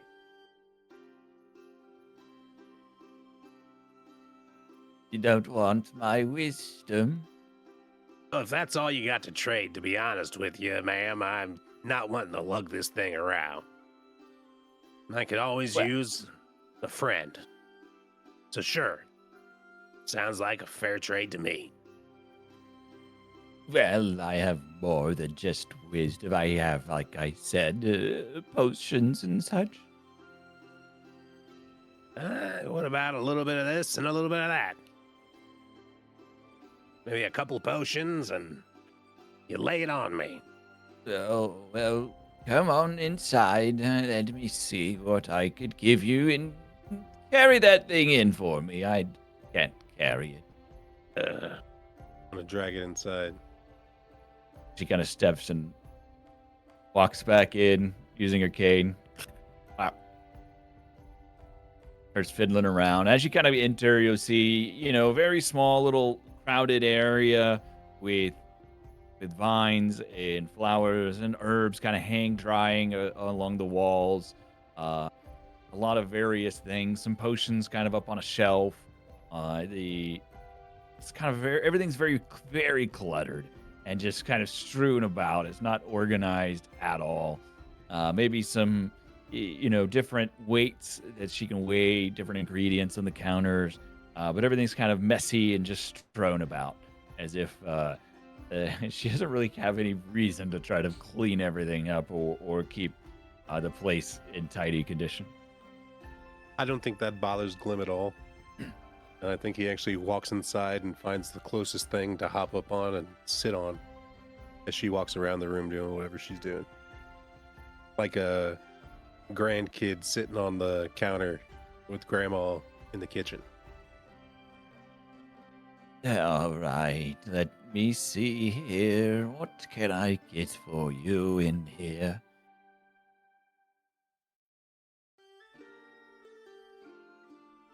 I have a couple potions that I'll trade you. How about that? Yeah, that sounds perfect. Grim, that's your name. Mother Grim, Kaylin said? You can call me Mother, Grim Mother Harrow. Well, grandmother, how long have you lived here? Oh, in this village? Yeah.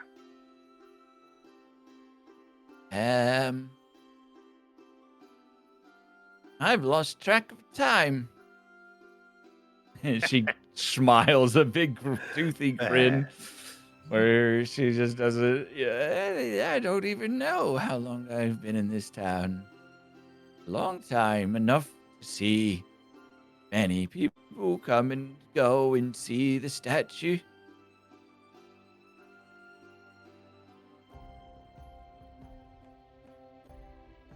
Oh, I don't want to keep you long.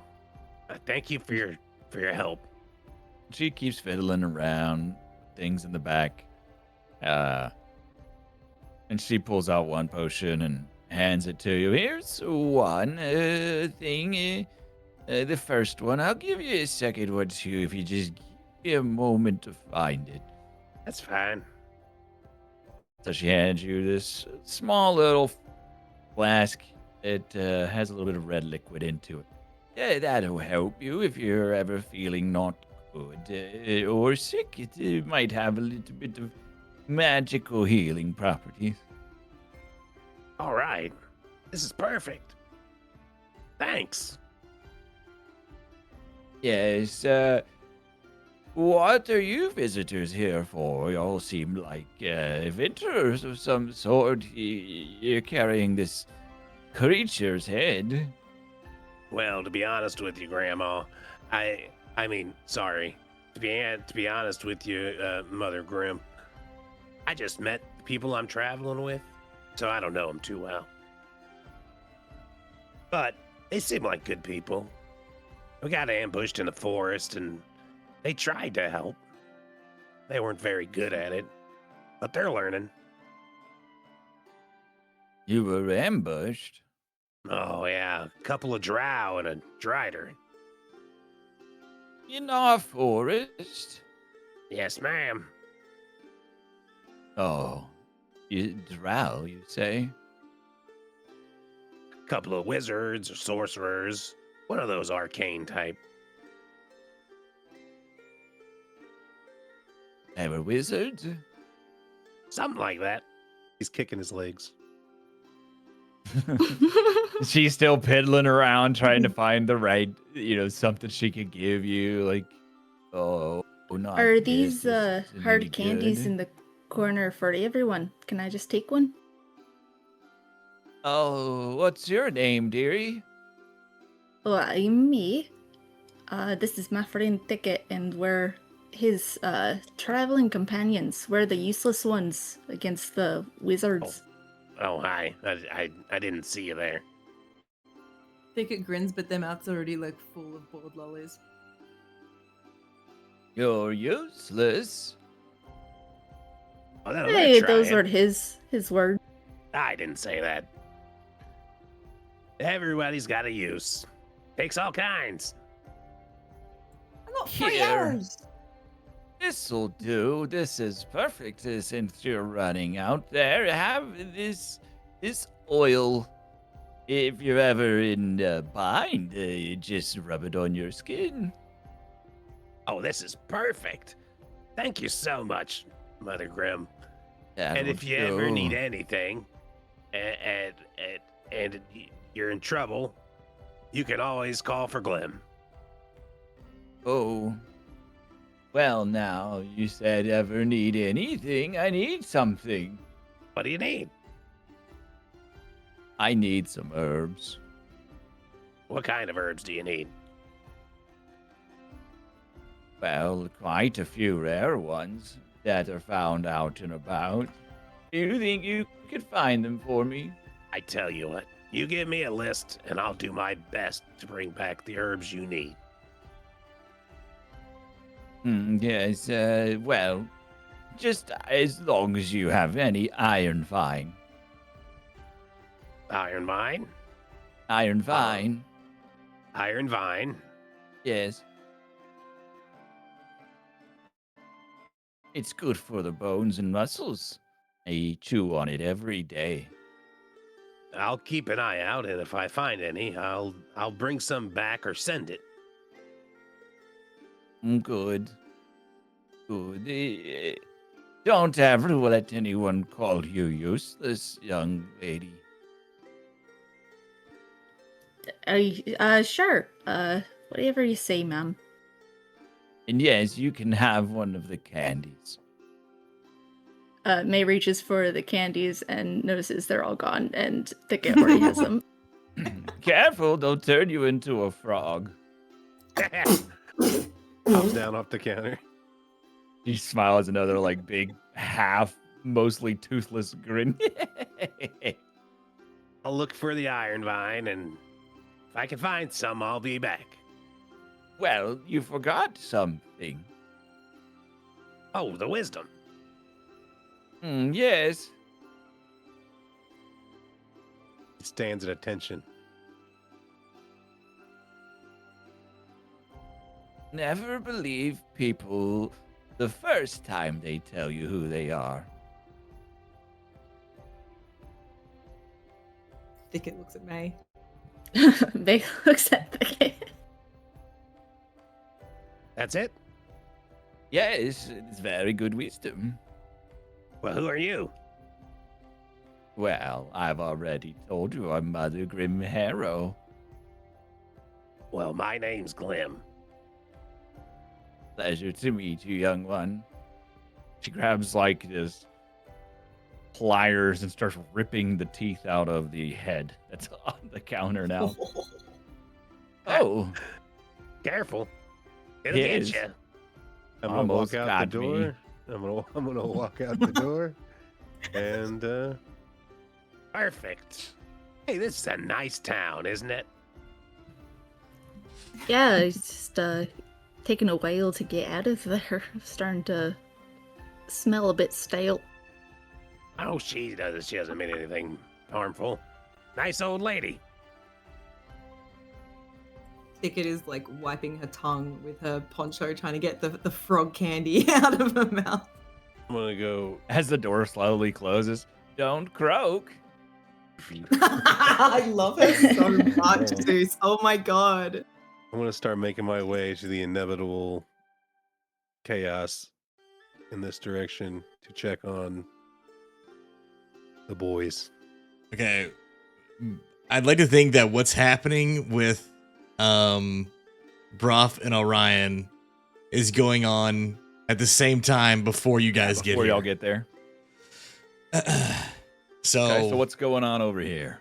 So Broth and Orion have, last left off. He's looking through his pack.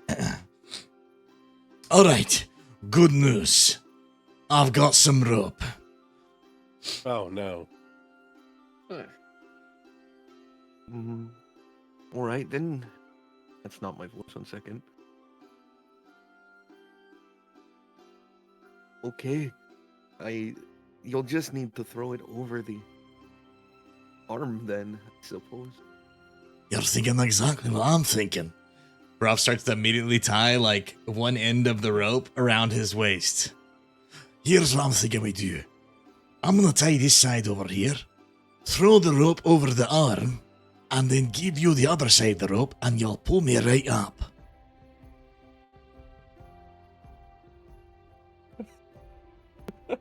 And then, He's like really excited. we can find out what's inside of that damn there torch at the soap and find out the magic. And Broth, like real excitedly, like sticks out a hand, like a hand like Arnold Schwarzenegger and what's his face in Predator to do the handshake. Almost if they've done it like a ton of times, where they can like clasp hands with a flex. Roll stealth for me. Because he's rolled stealth, but Broth needs to roll stealth. I'm just willing to roll a new one. I don't have to coast off this 20. Both of y'all roll stealth. Okay. This town does have people in it. And they, the statue is kind of a very exposed area.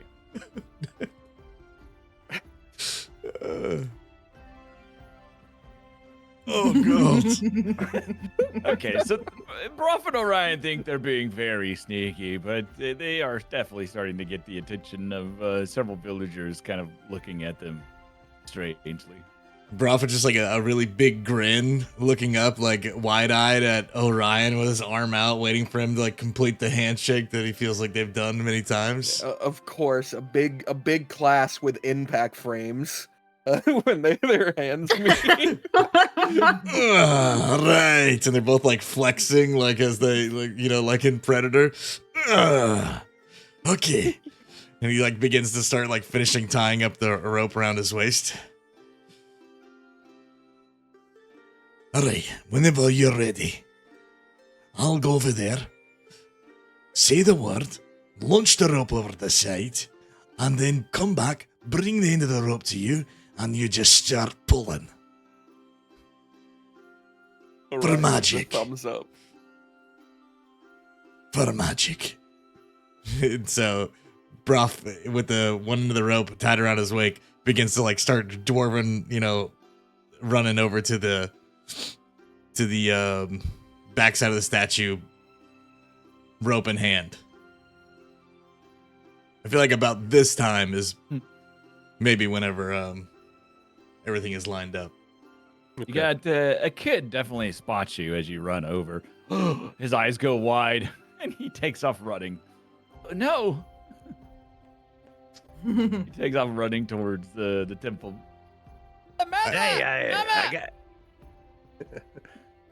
Hey, I got some cool stuff, man. What the hell are you doing, Broth?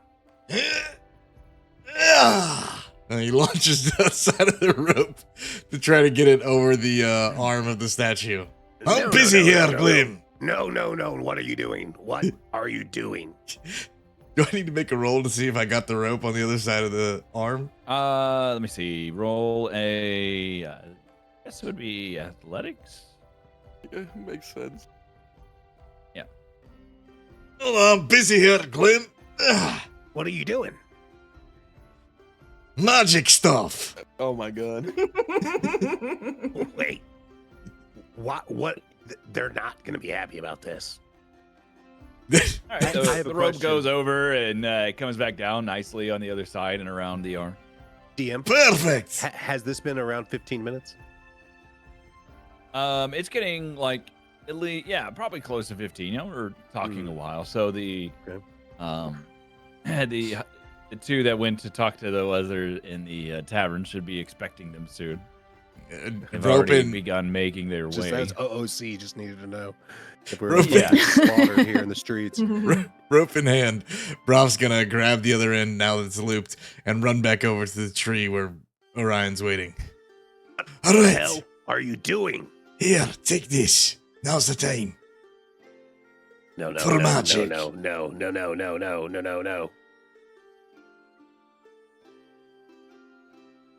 What? Can I roll a He's- hide? Can I roll a hide in the tree, Zoe, in the farm, in the shrubs, please? I need to Sure. try to hide. I need to try to hide. Yeah, if you want to roll to hide 1 in second. the shrubs, some more than careful. You can even roll with advantage. I'm ready, Ori. Just start pulling Roll any time. advantage. Rope feels snug here. Is he climbing up now? He's just waiting for Ori to start pulling the Oh. rope. I'll use my big strong. I'll use my strong hand to pull him up. My big strong hand. So 17, roll 17. roll dexterity, Broth, and roll strength check. Oh, Ryan. For magic. For magic. All right, you're hoisting him up pretty well. Let me roll something real quick. No. Yeah, I gotta, Okay. Nice little roll. Okay. So, as y'all are kind of climbing it, what are you doing besides climbing it right now? The rest of the party or Brof and Ori? Broth and Ori. I imagine Brof's just kind of like holding, like he's, kind of like the Mission Impossible movie where, like, Tom Cruise is being like, the rope is just holding him from his waist to the backside. He's like got that, but it's like, he's like fully Spider-Man'd out, ready to like try to get to the top of this thing as he's being pulled up to examine, her face and the torch and all these other things. Okay, so Keep while, it going, while you're Ian. doing that, Almost there. People are starting to walk towards the statue, and you can see them, especially from where you are on the statue. But you may just be focused on the statue. But other Oh people yeah, can we're see very, them if you want to. Brof is very focused on the statue to see if he can notice any magical properties. Hopefully at the top, giving another good look and Arcana check if he Are you makes to it the there. top yet? Ori, am I there? Little Do more. one more dex and one more strength All right, you got it. to see if he gets that last hoist up. So little more for magic. Oh. Oh. All right, you all are able to. Even Orion, he's pretty decently strong. He's gonna be able to hoist him up even with the 12. I like to And, imagine at this point he's just like eye to eye with the bosoms, like eye to breast at the bosoms of this statue, like just hanging there, like spread eagle, like a squirrel. What in the name of Eldeth is going on? At this point, I'd like to make another perception and Arcana Roll an check. Arcana. Roll an Okay, Arcana, yeah. Perfect. To see if there's any possible magic all the way at the top of this statue. You would not sense any magic. He's great at everything but magic. Oh god. Of course he has. Just need a little more time here. Just give me a second. What is going on? You hear a shout kind of come from down the street as the two strangers from the tavern and the high priest all start to approach.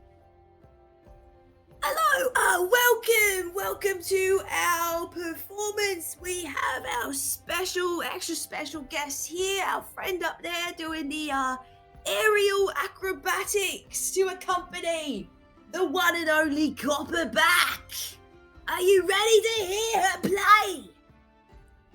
We thank you all for gathering. Y'all are be careful with my statue. Yeah, He's a consummate professional. Don't worry. Don't worry, lad. As they look up, like both of Broth's hands are as one on each bosom to like hold himself up there, like balance himself. Oh god, the old lady, Mother Grimm, has like the biggest smile on her face as she's chuckling at what is going on. I walked around in years. I walked around the back side of everyone and then joined them as if I walked up to see it as well. What's going on here, Kaylin? I'm sorry. I just met these guys. Came into town with him. What do you mean? I'd say I just met him not too long ago. Been like a day. Oh. Well, fine then. Do whatever you're going to do. I was told there was going to be a performance. Oh, amazing. I love performances. Make sure you give it a good show, right? Why don't you go ahead and cast the backup instrument? Oh yeah. Question for Orion, real quick. Yes. Are you still holding the rope, or did you like tie it to something? I'm holding it in my big hand. Straining this whole time. Okay. I'm physically like just gripping with the big hand and keeping him there. Okay. All right, go back. Go on. Ticket. All right. Firm. I want to cast Minor Illusion, but then the pop-up says like summon or study check, and I don't know which one to click. Summon? What are you trying to do? I want to. So out of the jar on the back, you can hear it sort of like start to rumble, and then like a drum beat comes out. Really sort of like classic late 90s, early 2000s-esque, but make it like a little fantasy, you know? One of those little hand drum sort of things, but it's like loud. Like a drum roll? Not a drum roll, like a beat, like a djembe, like a backing. beat off a drum. Like she's beating. Yeah, she's beatboxing. for the performance. She's basically beatboxing. All right, summon then. You just do yeah, a can summon. you give us summoning a sound? Please do think it. Give us a rendition of what you're trying to create here. Love to hear it. There's a part that goes "Bra-ba-ba-ba-da," but then the rest is up to May. And Yeah, she was a basic. May would like to roll a performance check to see how well this goes. Yeah, go ahead. Go for it.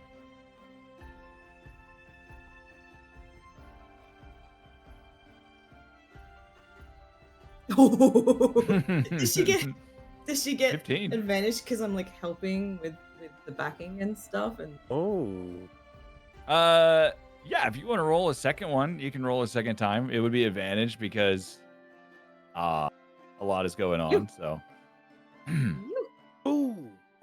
okay, so pretty high up there. Y'all have been entertaining thus far, and that's all not of half these bad. villagers and are definitely looking at you, eyes on you. They are ready to hear this performance that is going on. May brings up her instrument and is playing slightly better than what was heard before, but not amazing. And then begins, "Never made it as a wise man, couldn't cut it as a poor man stealing, tried living like a blind man, sick aside with the sense of failing, and this is how you remind me." And then the drums. "This is how you remind me of what I really am. This is how you remind me of what I really am." You That's see right about where one I of got. the two from the inn, they elbow each other again, and they're grinning and chuckling. Well, hold Dead on rock. now. I love Hold Dead on rock. now. Can we get a simultaneous performance roll from the third performer? Now, what are you doing up there on the statue Kills there, performer?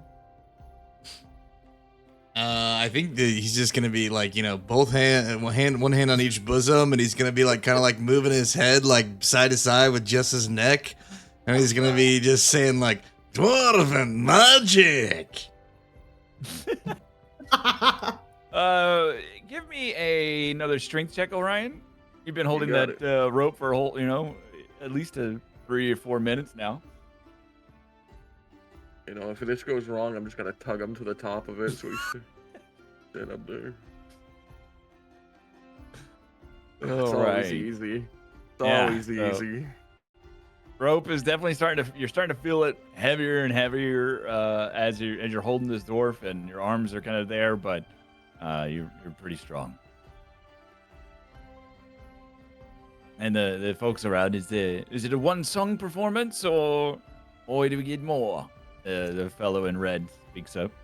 We would love to take some donations. And if you're so inclined, maybe we perform an encore at the tavern later. Oh, so or just some donations now, and you might perform later. Oh, definitely That sounds perform like a great later. idea. Yeah, that was a great performance. Good job. I'm gonna walk. I'm gonna hand. I'm gonna toss a coin in their way to be like the first. First to coin. You see the gentleman with the dark hair. He steps forward. Hey, have a coin. And he hands you a gold coin. I appreciate you, lad. Thank you. Yes. Now, can you tell your friend to get down before he breaks our dear friend Kanan's statue? Bro, show's over. Come on down. All right. He kind of like gets like one, like kind of cranes his neck as he kind of like tries to pull himself up by the bosom to like kind of get a little bit closer as he gets like a full like dead eye look at this in the eyes of this statue and a glance at the torch, hoping to see if he sees anything else of note. Roll a perception again. Surely there's got to be something up here. Some type of magic. You would not perceive anything. It looks like just an old memorial. Upon not finding anything else, he's gonna kiss the statue on her lips and then peek his head around. All right, ready to be lowered. Dwarves are such weird. Does he have to roll to see how well he descends or gets down? Sure. Do a acrobatics check, or if you want to try to do it with some sort of flair, roll some performance as well. Imagine- you know what? I'm actually just gonna drop him because at this point, Orion is like That's right. sort of he's bobbing his head side to side. This is how you remind me. I really am not like you to say sorry. Ain't no different story. He just drops him. When he went over to Magic. Magic. They're both singing along. And yeah, after he like kind of like almost bear hugging her at this point, after he gives her the kiss and he feels the kind of the weight of the rope, he's gonna try to slide down the statue like fire pole style to get down. In the meantime, Alright. I think it's trying to panhandle from everyone who hasn't given. Roll a perception. Perception? Not perception, a performance as you try to slide down. Performance or acrobatics? Are you trying to do it for the crowd or are you doing it for yourself? To land? He's just at this point he's just doing it to get down. Okay, and do it acrobatics. He has no idea about what's going on with this performance whatsoever. Yeah, you come down quite so easily. close. Makes sense. And as this is all kind of going on, Mother Grimm, she comes up and hands May something. Here you are for your performance, young lass. Again, don't let anyone ever tell you that you're useless. Thanks, Nan. I really appreciate it. Yeah. It is something special. It will ensure that, anyone that finds you useless won't, at least for an hour or so. I like the way you think, and May gives her a wink. Yes. She kind of, starts walking back to her place. The other two, good job. Wonderful, good performance. The most life this town has seen, this little village has seen in a long time. And there's other people that have gathered and kind of watched, and kids and stuff, and they're all cheering, and the town is happy that something has actually happened here besides just the normal status quo. And the high priest is a little bit less he's not upset anymore about somebody climbing all over the statue, and he's more just like, this is probably good for the people. That wasn't half bad, was it? It is. Okay, I think we were probably accidentally heroes. That was pretty I think good. we've got a career in this. That's that. I've never seen him do that before. Don't Wait. judge a book by its cover. We I also didn't accept goods, not just coins. So if you've got any food or any traits or any items, we're happy to take them off your hands, and we'll give you another performance in the tavern.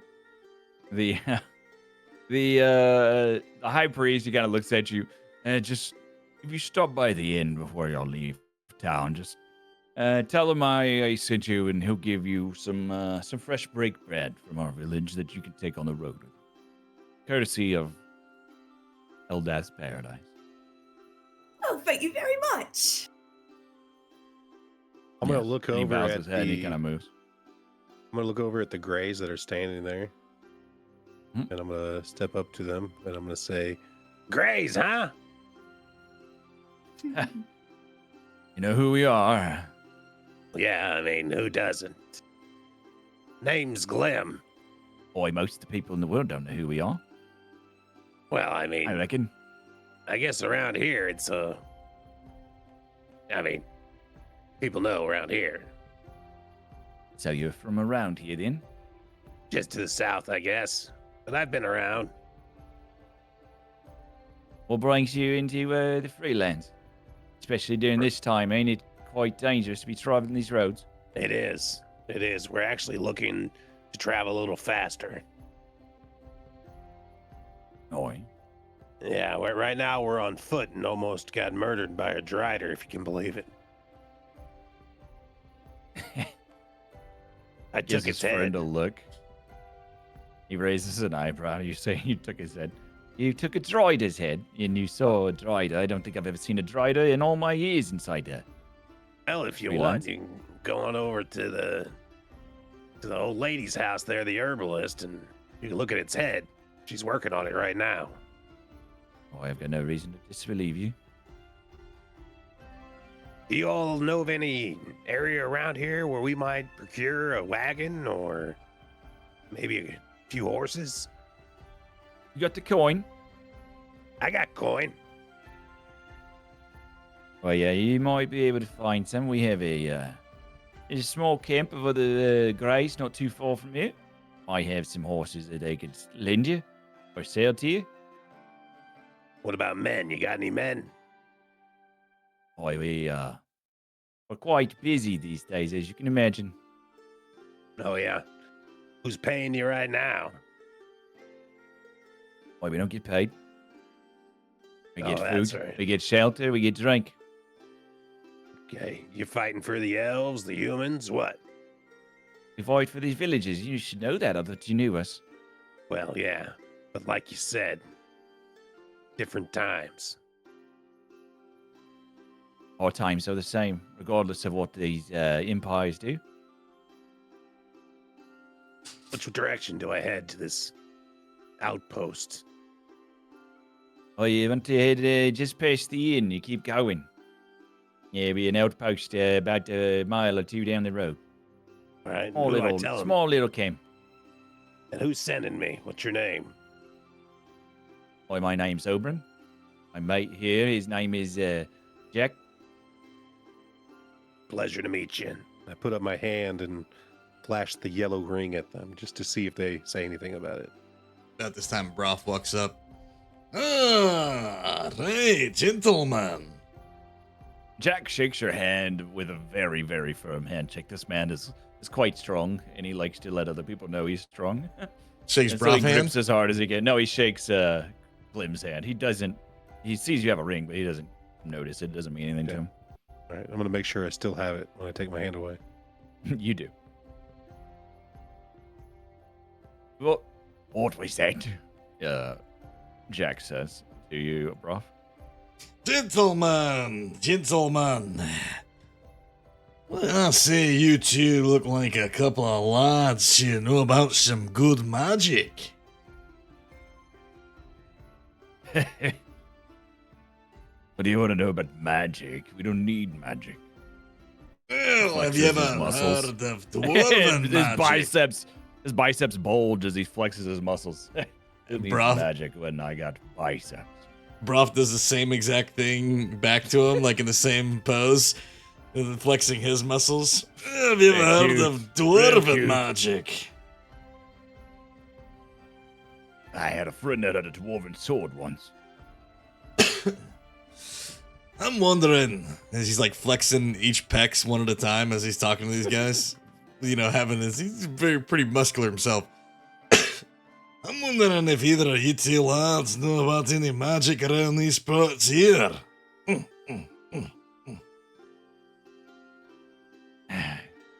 Well, he flexes his back at you. Oh, Some say the pond over there is magical because it's very peaceful. He looks at his friend. There's a lot of different magical places around. Not really sure what you're looking for. In this time, everybody's everywhere. It's quite dangerous. you said You the had to be pond more there. specific. Magic pond, you said. I mean, some think it is. They put their blessings to the goddess near the pond. Like still flexing and like doing his pecs one at a time. Right then, good to meet you boys. Name's Broth. I think I'll be checking that pond now. Like kind of like walks in between the guys, like towards the back alley, towards the pond. He brushes your shoulder, kind of gives you a shoulder check to show he's stronger. Upon that habit. Roll a strength check to see, or D20 or a strength. Brow's gonna like reciprocate. He's gonna he's gonna also check him back. Roll back. All right, so he kind of bumps you with his shoulder, but you kind of bump him back and you move him, and he stumbles like a half step backwards. And He's kinda gonna, like- "Hey," almost like impressed, like a Joey from the Friends. Like, hey. As he's walking away, he's gonna be like, dwarven magic. He's like kind of walking past these guys. Okay. He's not gonna jump into the pond, is he? He probably is. Yeah, well, Uh-oh. Stuck behind me. Okay, we start heading that way. Kind of like towards the direction of Orion and as well as the pond upon hearing Magic Pond. all right. And so he starts heading away, and conversation kind of keep going. I think this is a good spot to call it for the week before the conversation continues.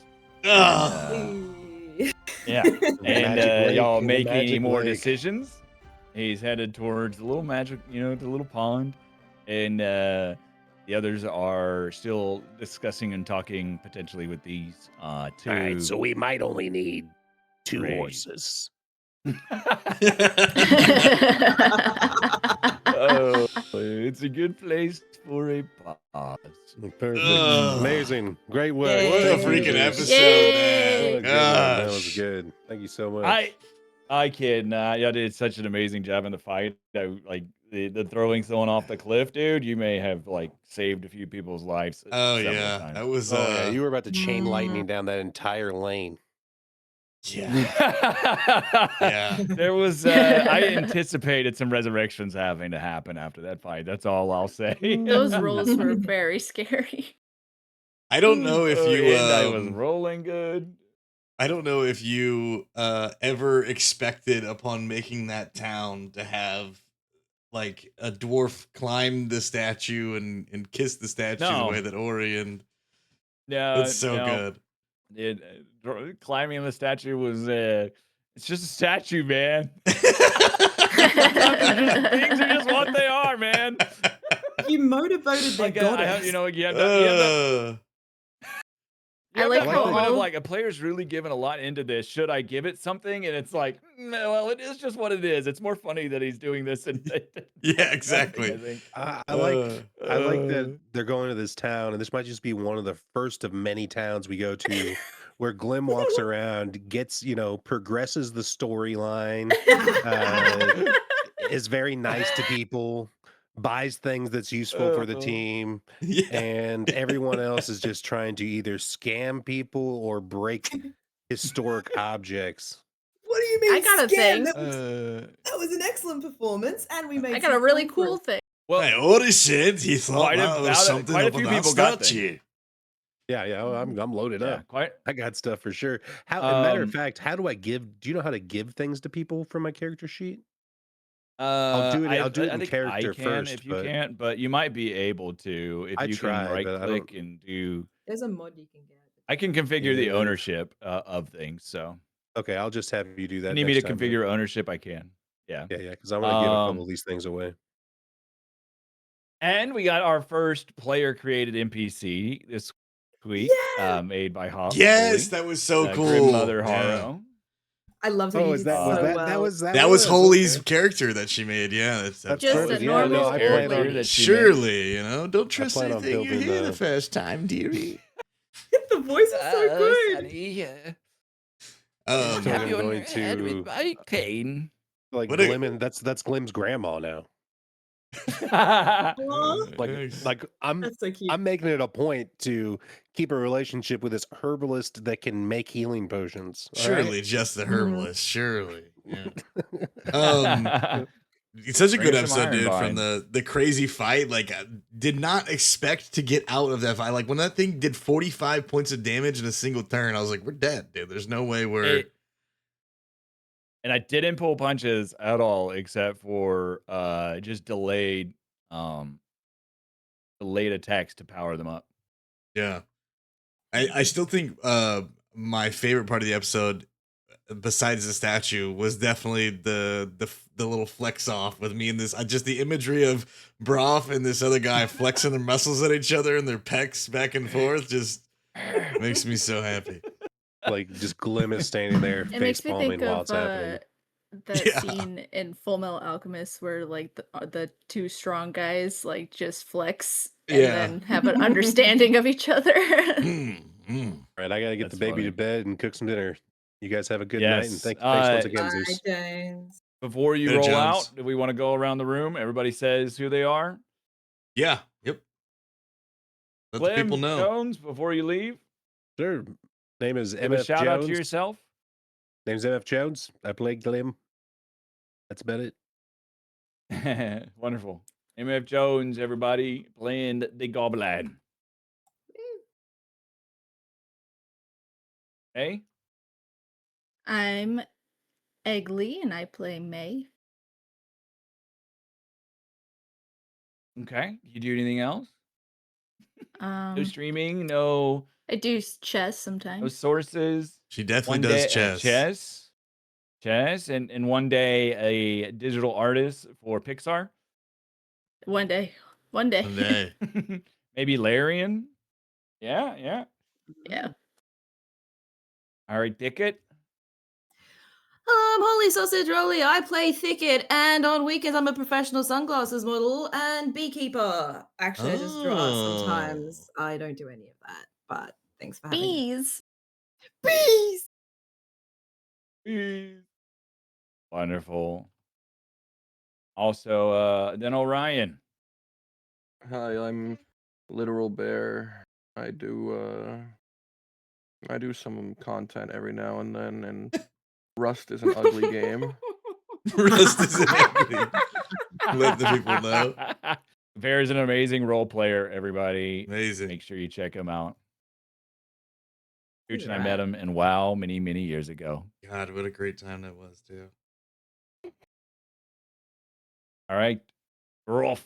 Brav. Last but not least, I'm Goochy. I play Broth, and as you guys know, I stream. Thank you guys so much for coming to episode 2. We'll see you next week for episode 3 of Zeus Slayer's campaign, homebrew campaign, Dreams End.